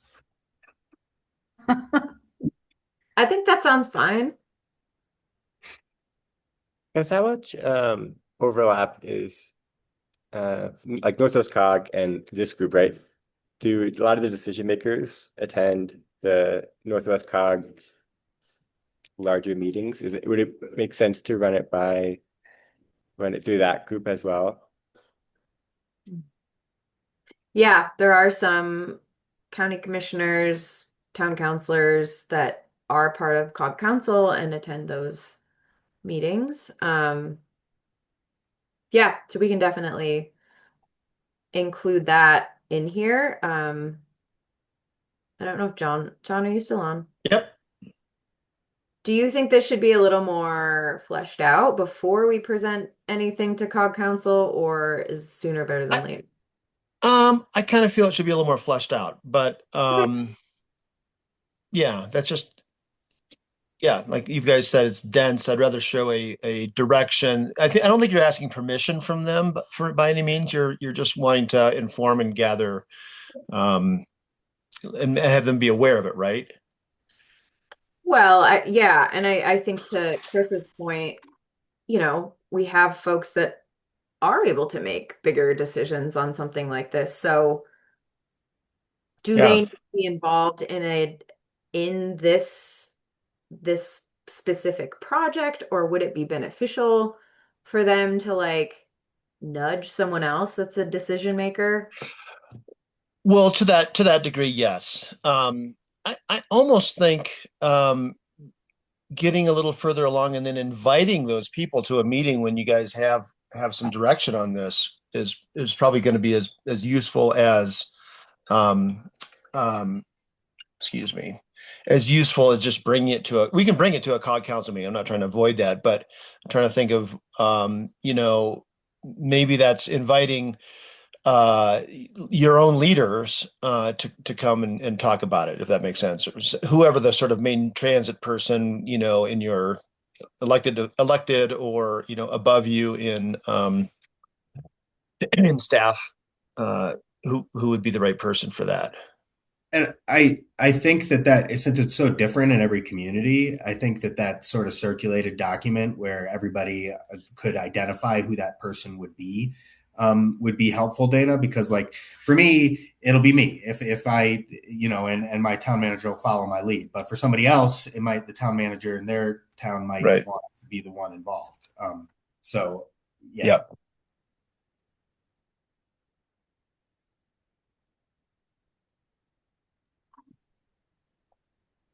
I have a comment. Um, Amtrak and Greyhound, do we want to include them as well in here? We have CDOT, Bustang, and just thinking of other service providers that could connect some of these links. Just would make sense to me. Not that I'd take Amtrak from here to Winter Park, but I could. I don't know much about communicating with railroads. So I don't know, Lee, if you have experience communicating with Amtrak or know of someone that like has a direct tie into anything in Glenwood Springs as far as like on the road transit. Sure. Yeah, I could go down to the station. I know the folks at the station and dig around a little bit down there. At least it's not the UP. They're very difficult. Yeah. But we do have some Yeah, contacts. that would be super helpful. Greyhound's also a little challenging too, but I can dig around with them. I'm surprised Greyhound hasn't been successful in killing Greyhound yet. That seems to have been there. Sorry, I shouldn't say stuff like that. Oops, what did I just do? Yeah. Well, I think, Dan, unless you need any other direction at this point, if we want to go forward with that plan of giving people some more time and then fleshing out this phase again a little bit more, I think we could maybe move on. Yep. I think that's great. Thanks, everybody. I think next we have Emily Williams to give an overview of the TMO stakeholders meeting and outcomes and next steps. Hi, everybody. Can you hear me okay? Awesome. Yep, sound great. Okay, I'm going to attempt to share my screen. Give me one moment here.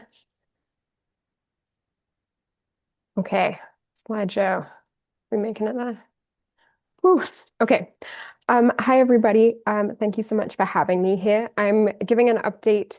On April 15th, we had a TMO workshop in Glenwood Springs that involved several folks who are on this meeting, so I'll give opportunities for folks to hop in and share their feedback too.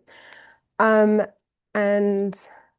yeah, so just starting with the workshop purpose, what we worked on was moving towards a collective recommendation on key elements of a longer-term regional TMO structure. So we talked about purpose statements, services and programs, geographic service area, and criteria for success. For folks who are less familiar with this, this is an effort to create a TMO in the Colorado River and Roaring Fork Valley regions, so covering the Parachute to Aspen travel shed. One of the things we did for the workshop was provide a story map, which I'm happy to share for, oh, sorry, scrolling through slides too quickly, with a bunch of background information, like what is a TMO? What does a TMO aim to do? Pulled in some examples of TMOs around the state, and then, yeah, it gave some goals and some homework for folks. If anyone would like this story map, I'm happy to share a link to it. Along with those TMO examples in pre-work, we also had some presentations. So the CDOT folks from the Office of Innovative Mobility who are funding this work through CLEAR came down and they presented on TMOs and why TMOs are a great solution broadly for implementing transportation demand management. And then we also had example presentations from the Boulder Chamber Transportation Connections and Dr. Cog's Way to Go partnership. And then Lynn Rumbaugh from the City of Aspen presented on their transportation options program. In the workshop, oh, I'm going to pause before I zoom onto the slide.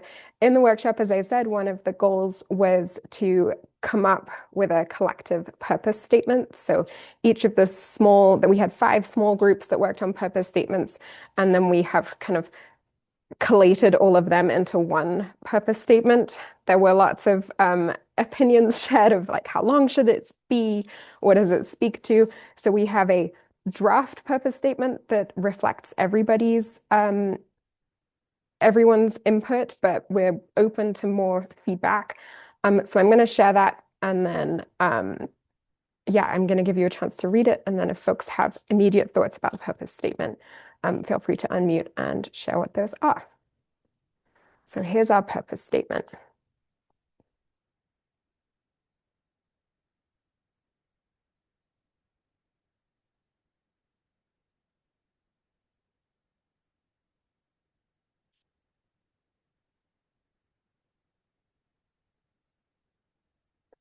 Awesome. Does anyone have thoughts or feedback on this purpose statement, or thoughts about the development of purpose statements for those folks who did attend? Not as good as the one our group came up with, but that's okay. Thanks, John.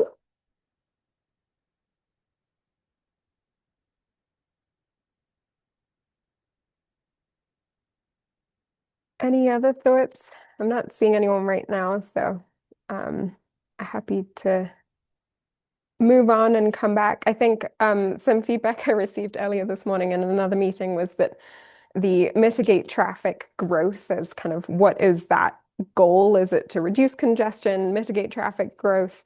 What's kind of the right strength of that statement?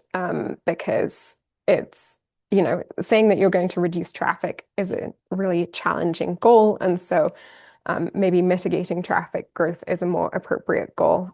But we are open to thoughts and feedback. I think the other 2 pieces that came up in conversation that aren't directly represented in this statement are both an economic resilience piece and an environmental sustainability piece.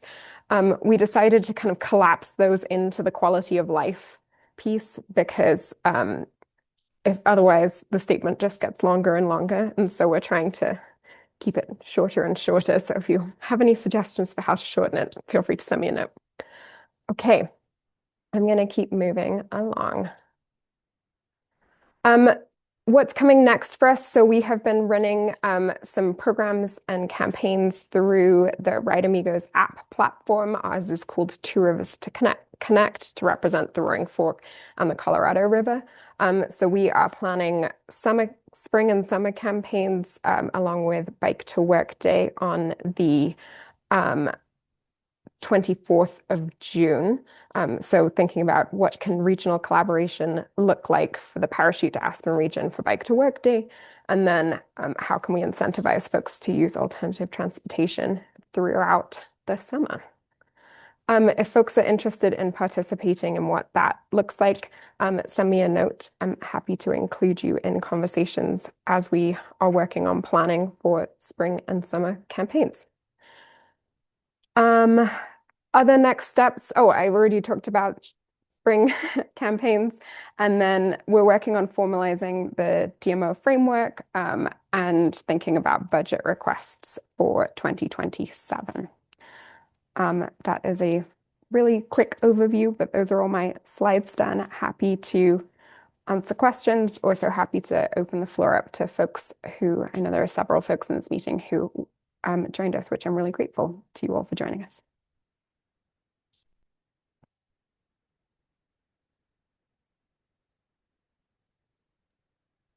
So Emily, I'm going to call the elephant in the room.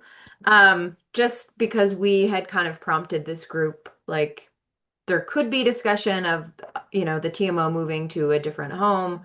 And that discussion didn't happen at this meeting.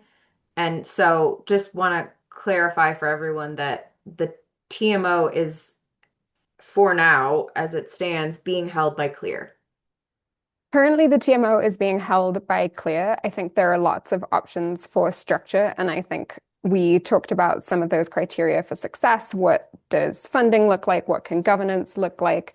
And what are the plans and policies that need to be in place for this to be effective? And I think that's still an open question for where it lives in the long-term entity. Got it. Thank you. On that question, and some others about just your second thing here, formalizing TMO framework and ongoing programs, do you see there being more meetings of that level of group, or that being something that Clear, or like with the stakeholders, or that being something that Clear is going to be working on with their board internally? How does that formalizing framework governance? Right now, you guys have a few campaigns programs set up, but we talked about a lot of different things a TMO could do. Big picture things, smaller things.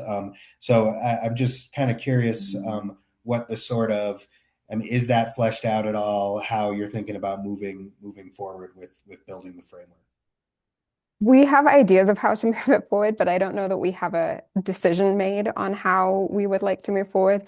I did get a memo out this morning, which you probably did not get a chance. I don't know whether you got a chance to read, with notes and follow-up from the meeting. So if you have thoughts about what you would like to see, I'm open to hearing what those are.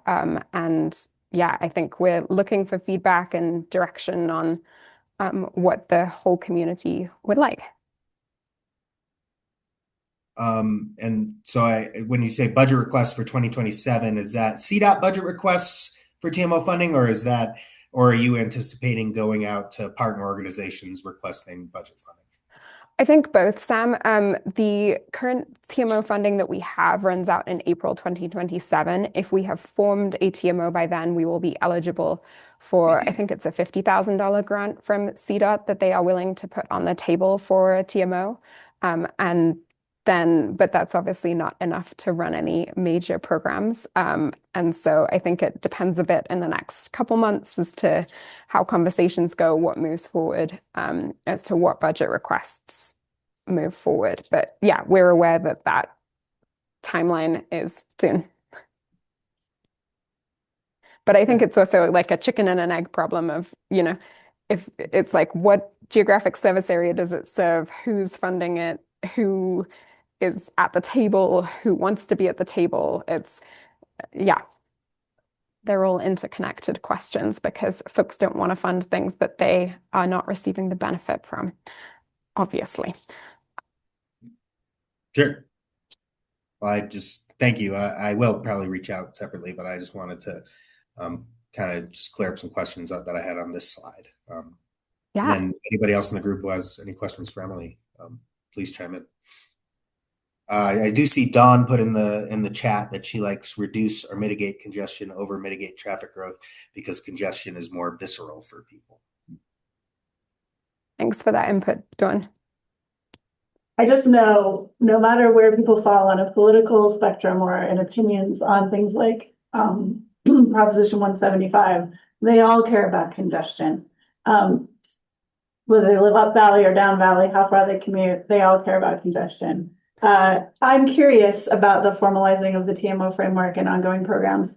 If there is one direction only, like it would be maybe a parachute to Aspen kind of TMO, or if there's more thoughts about maybe even two separate TMOs. I'm just curious what you've heard. We've heard lots of things. I think the recognition is that and I think Lee has a cool new tool that hopefully he's able to share in the next few weeks, looking at kind of commuter flows. I don't think he's quite ready to share it yet, but it is an interconnected region. So in some ways, treating it as one region makes sense, but the problems and the options and solutions are different across the region. And so I think that's an open question of, is it better to have multiple? I mean, in some ways, coordination is good, but also having programs and services that are specific to the specific audiences. I think there's also an opportunity for it to be one TMO with maybe subcommittees that deal with different sections of the region that then coordinate more broadly. But I'm open to thoughts and feedback. I think one thing I'm trying to hold is that if this was easy, it would already exist and have been done. So, yeah. I just point out that we had, what was it, 30 people there? Yeah. And it represented Aspen to Rifle. We didn't get parachute, but close. Yeah, and it included all the chambers. So that's our kind of our conduit to the business community, is that's going to be a big part of trying to encourage businesses to reduce their single occupant vehicles in the region. So it was really, well attended, and it's gaining momentum. We've had a few meetings with not this whole group, but a number of the representatives, and I think we all know that, it is a problem, and we're addressing it now. So, and it's everybody's problem. That's the other picture. It's not just one community sending everybody to another community kind of thing. Thanks for that additionally. Here's an observation. It turns out this RTCC meetings are not for playing small. Like everything that RTCC is doing right now, and all of the people at the table in this meeting and others are like trying to solve big, wicked problems. And I love that people are trying to tackle them, however imperfectly or frustratingly, like however slowly it moves. Everyone is trying to show up and help solve the problem. Well, almost everyone. Thanks, Dawn. Emily, I just was thinking about one other thought in terms of information that I feel like could be really useful, and that would be kind of the operational side of the TMO versus the outreach and education. And I'm separating that because at our table, that was something that was discussed as like the operations side of it could look very different from the outreach and education side of it. And so I think it might be helpful to either in a meeting with a larger group or internally at Clear, just to kind of separate those two things out and maybe identify like, what does the operational side of a TMO look like versus the outreach and education side? Yeah, that's helpful, Mary. Yeah, one of the things that we've been talking a bunch about is there's both there's the convening piece, there's like having a table that folks can all collaborate on, and who are those people, who makes decisions, what's the right level of those people who are making decisions, because we know elected officials are super busy and super time strapped. And is it better to have it with staff and high level staff, or what level of staff? And then also having folks who know what's going on and are able to coordinate and collaborate. And then there's the other piece of it, which is the public facing and employer facing. And is there an opportunity to have that be consistent across the region, but also differentiated for the slightly different audiences that we have comprising our Parachute to Aspen region? And those could live in the same place, they could live in different places. I think the RTCC is an example of doing that convening piece really well, but also covers an entire 7-county region. So I think there's opportunity there for, including a slightly different group collaborating specifically on the Parachute to Aspen region. Emily, to that point, and to our quick discussion earlier, I do think that we'd love to help. As I'll speak for the group and for Dana, and say we'd love to help however we can. I think I saw the still talking about governance and framework as something to figure out moving forward. I think that's huge, and let's set a time for at least like you and me and Dana to get together and talk about that a little bit more. That would be great. Thanks, Sam. Yeah. Does anyone else have thoughts, comments, questions?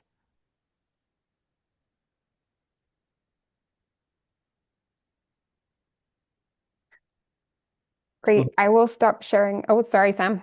No, I was just going to say thank you. Oh, great. And thank you to everyone who's in this room who attended our meeting. We really appreciate your thoughts. And if anyone from other regions wants to talk to me about TMOs and the CDOT OIM grant, let me know. Happy to chat. Thanks, Emily.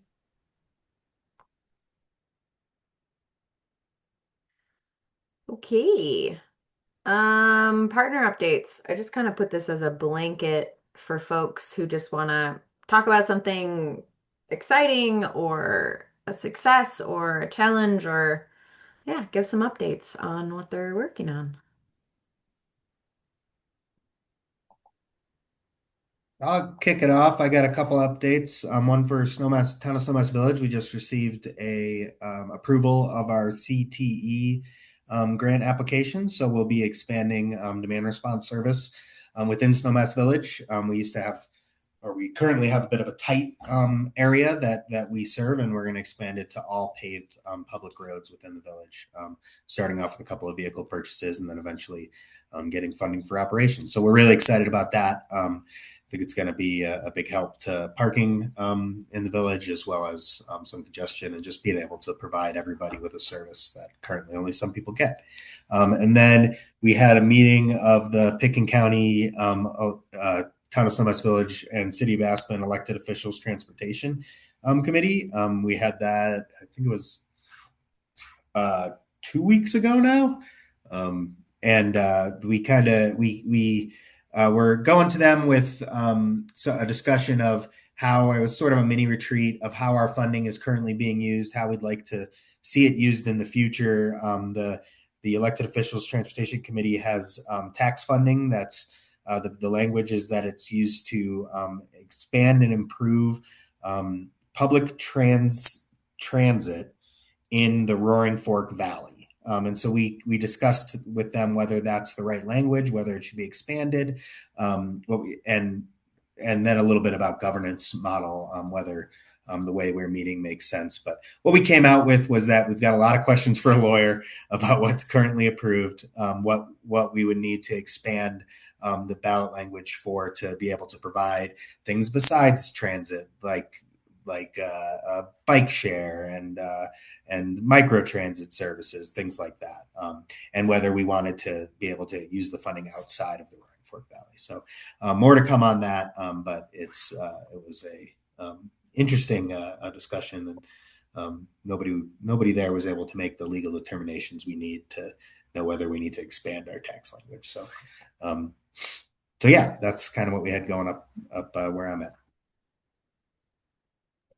Thanks, Sam. I'll go next.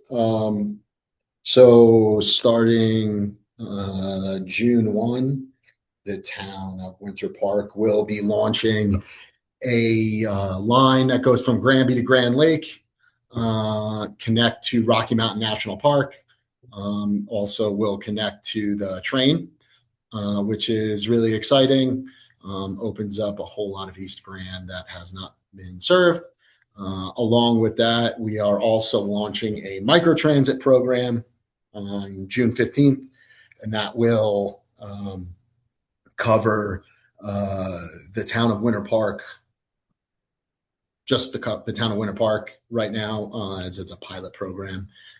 We're looking to expand that into the winter, but we want to get a gauge on what it looks like in the summer. And then we also got a grant to pave those two projects are 80% covered by grants as well. So the entirety of the Granby to Grand Lake commuter is covered. And we got the matching funding for that through Grant County Community Priorities Grant, which is cool. And then 80% of the microtransit program was covered, and that's through the CTE funding. So we got that. And then we did receive a grant to pave the transit maintenance facility. We opened the transit maintenance facility in 2023. It sits on a large plot of land that is unpaved. We have electric buses that are currently driving around on unpaved areas, which, if you know about electric buses and dust, it's not good for the electric buses. So yeah, we got a grant to pave that. And so we're going to be, I don't know, whenever CDOT executes that grant, we will be getting to that paving project maybe next year. We'll see when CDOT executes grants. So that's it. That's really exciting.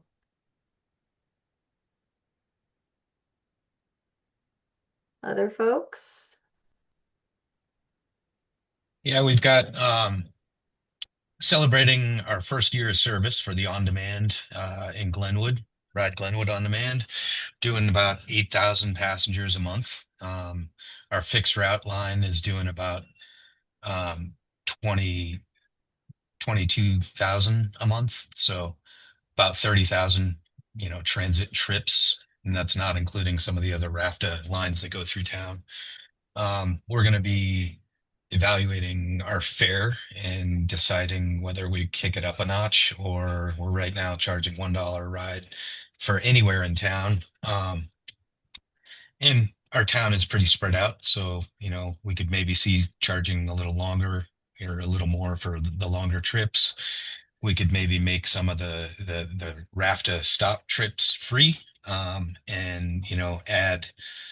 add to some of our evening trips or something like that. There's a lot of pricing, dynamic pricing schemes that downtowner can kind of flip a switch and open up. So that's after a year, we're just really kind of sitting on it and saying, what can we do better? How can we fund this in a more sustainable way? We're looking at maybe rewrapping some of the vehicles with, some sponsorships. So we'd have moving billboards running around town, which I think a lot of the big businesses locally would probably enjoy. You see the vans everywhere, so it's lots of exposure, and that's something that I think we can do that Basalt has done in another, form of revenue. Because as we all know, it doesn't pay for itself. I think the pay for the dollar model and even paying more is really interesting to a lot of us. I think, Lee, because I so many places have assumed that the service only works if it's free, So to see how successful you guys have been, charging $1 has been cool to see. I wonder, Chuck, if Winter Park service is going to be free or if you guys are going to be charging. No, Winter Park's a fare free service. Yeah. Yeah. So anyway, very interesting.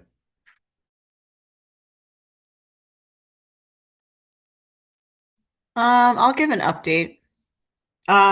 So RAFTA is starting on June 28th, a new in quote service. It was a service some years ago called the Flyer, and it is again called the Flyer. And this service will go from Brush Creek and service the Castle Maroon valleys directly from Brush Creek. And in the last several years, when we haven't had that service, employees of Ski Co., employees of the Aspen Valley Ski Club, and hospital employees and Aspen School District employees, if you wanted to take the bus to any of those employers, you would have to kind of make an awkward transition from 8th Street in Hallam at the edge of downtown Aspen, or because that stop could be often missed, people would just go all the way into Ruby Park and the core and then take the Castle Maroon back out. So this would provide service from Brush Creek Park and Ride. And that starts on June 28th. We're also piloting a program that is available very soon for the Maroon Bells shuttle and the Maroon Bells program. So essentially, we recognize that alongside partners with the U.S. Forest Service and our vendor H2O, we recognize that the cost to go visit the Maroon Bells, as it increases, it may prove to be a problem for folks that either can't afford the cost of both the shuttle ride, the parking. It amounts to about, if you were to park and then ride the shuttle up for, one car, and then the shuttle rides, it's a minimum of $60 if you end up parking all day. So what we've decided to do with the partners is to create a library pass. So there'll be 2 library passes available at each, at the Pitkin County Library, the Basalt Library, and Glenwood Springs Library. And those passes, each pass provides 4 people admission, ride up on the Maroon Bell shuttle, and then also includes a parking pass if somebody would like to park at Highlands as opposed to parking further down Valley. So those will be available starting May 22nd when the Maroon Bell shuttle starts operating. We're also gearing up for First Last Mile Mobility Reserve grant, the grant program that RAFTA actually offers grants to member jurisdictions for a variety of projects, including bike share, microtransit funding, planning for any type of first last mile mobility, and infrastructure projects that connect people via to transit, but via first last mile mobility in their minds. So that grant application will be available. I'm going to try to get it out on May 15th. We're doing a little bit of an overhaul to the program guidelines, but we're going to try to get that out soon. And then finally, and Sam, you can correct me if I'm wrong on this, but I believe now all of our bike share system is open in the Valley. Is that correct? Because if you guys are open, it's all open. We've been open for a couple weeks. That's what I thought. But I just wanted to confirm that because Pitkin County, or sorry, not Pitkin County, but City of Aspen did open a little bit early this year. So Yeah, This, we opened with them a little bit early. We had okay. it was so warm and summer like in the beginning of April, and then suddenly winter came back. It's winter again, yeah. So everyone's open and up and running. So if you do visit the valley from elsewhere, you will be able to utilize the bike share system here. That's all I got.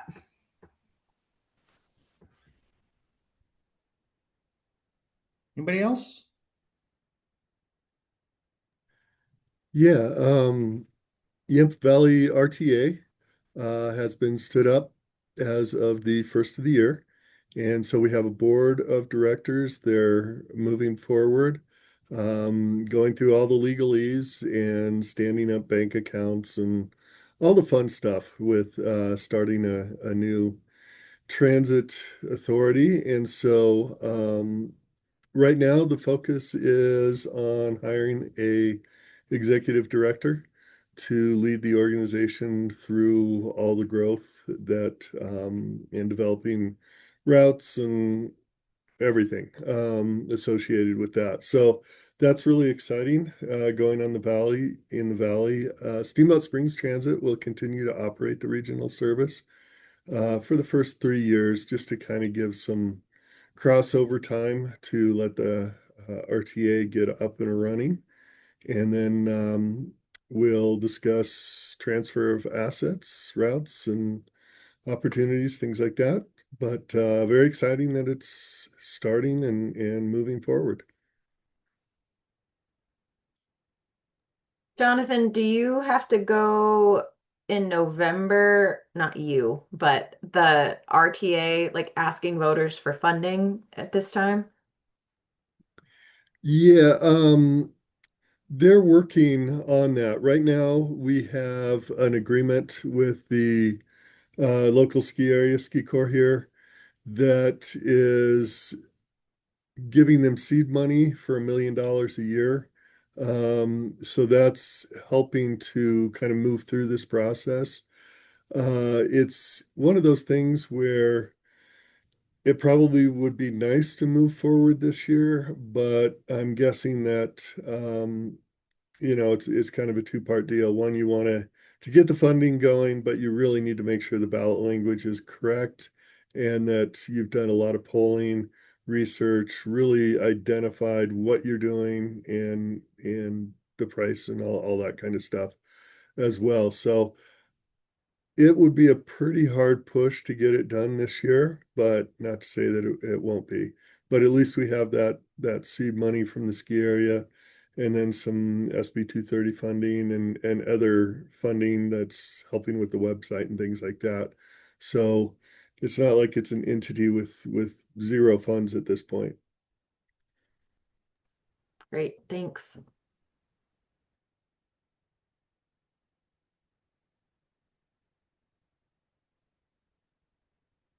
What else is going on?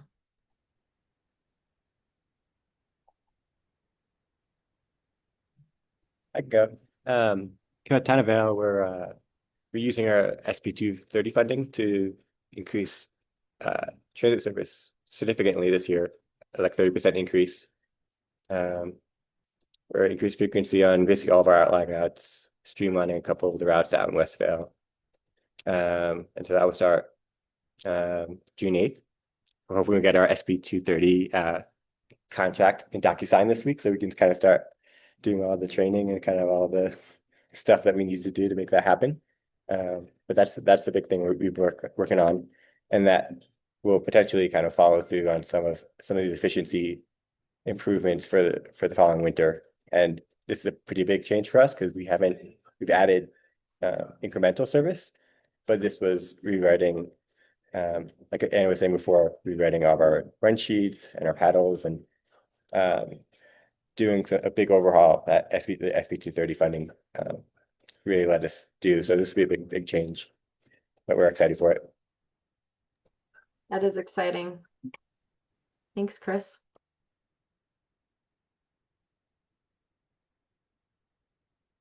Dave, I know Core has something coming up. I want to say it's tomorrow. Well, tomorrow we're working on our flagship project with our new, with the 10-year plan. It looks like sometime 2027 we'll be moving into phase one of our operation. We continue we're starting to see some flattening out of our numbers. We went from about 1.5 million passengers in 2024 to 2 million in 2025. Obviously, with the lack of snow and things of that nature, we're pretty flat this year. A couple things that we are working on. We received a $1.2 million grant for bus stops and bus shelters. So we're going to be looking at, redoing a lot of our bus shelters, adding some, and that'll tie in with the 10-year plan as we start to put some new routes into place. The other thing we did last week, we did a bus rodeo. We had RAFTA, Town of Vale, Town of Avon, Eagle County School District. So, that was very successful. It was nice to have partners there and everybody competing and, had some food and everybody had a good time. But, we already started planning for a winter schedule already. So we're in the midst of that. But a lot of things going on. Yeah, and I am part of the first last mile mobility working tomorrow, which I'm really excited to be a part of. And Yeah, learn, we believe learn Dave more Levy's about. in that one as well. Yeah, so that'll be fun and see what you all envision for that. So happy to be part of that. What are the events? What are the events in the rodeo? I mean, it's a lot of different skills, right turn, left turn, going through, cones, pulling up close to a curb, pre-trip inspection, identifying defects that we've, implemented on a bus. Uh, it's a timed course. And so, points are taken off for cones that are hit or backing up when you shouldn't be backing up. But it was about 11 stations and we had about 20 participants from all those jurisdictions total. So it was nice. We had some of our board members there and, we allowed some of our, one of our ladies from our human resources department gave her a chance to drive the bus through the course and things of that nature. So it was a good time. Oh my gosh, that sounds like a blast. Everybody should do a bus rodeo. It sounds like so Yeah, much it was a fun. good time.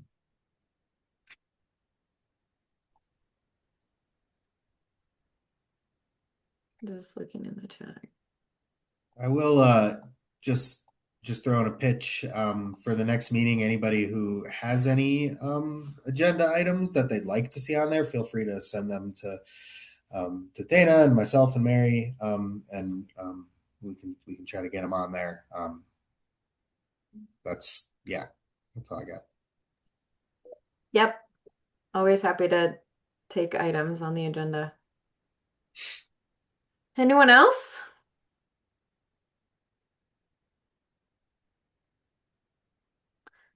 Okay. Well, I appreciate everyone coming and taking the time, and thanks to everyone that presented and shared. There's a ton of work going on in our whole region. So, excited about everything that folks are working on. And I'll send out the notes and the recording and just some direction for you all on the strategy document over the next couple weeks. Hey, Dana. Yeah. I got one more thing. I don't think we officially approved the minutes from last meeting. Oh, yeah, we didn't. So I'll make a motion to approve the minutes from last meeting. Okay. I'll second. All in favor? Aye. Anybody opposed? Any? That's we go that way. Yeah, that's probably best. Yeah. Awesome. Thanks for remembering that, Mary. Yeah. Dana, can I just offer a quick observation based on like everything everyone just said from their projects? It seems like SB 230 funding has been tremendously impactful to rural transit. And it's just startling to hear all of the things. And am I right to understand that all of that is like operational formula funding? It goes forward, or how frequently, how long does it go forward is my question. I think it's yearly, isn't it? Yeah, so it's it will go forward in perpetuity unless the law was to change. It's as a enterprise, the CTE is capped at $100 million that they can bring in a year, and they had previously just brought it in through the delivery tax, as Ann mentioned earlier, which they were talking about could be affected by Prop 175. But like at the last CTE meeting, they reduced the fee to zero for the rest of the year because they'd already hit $100 million.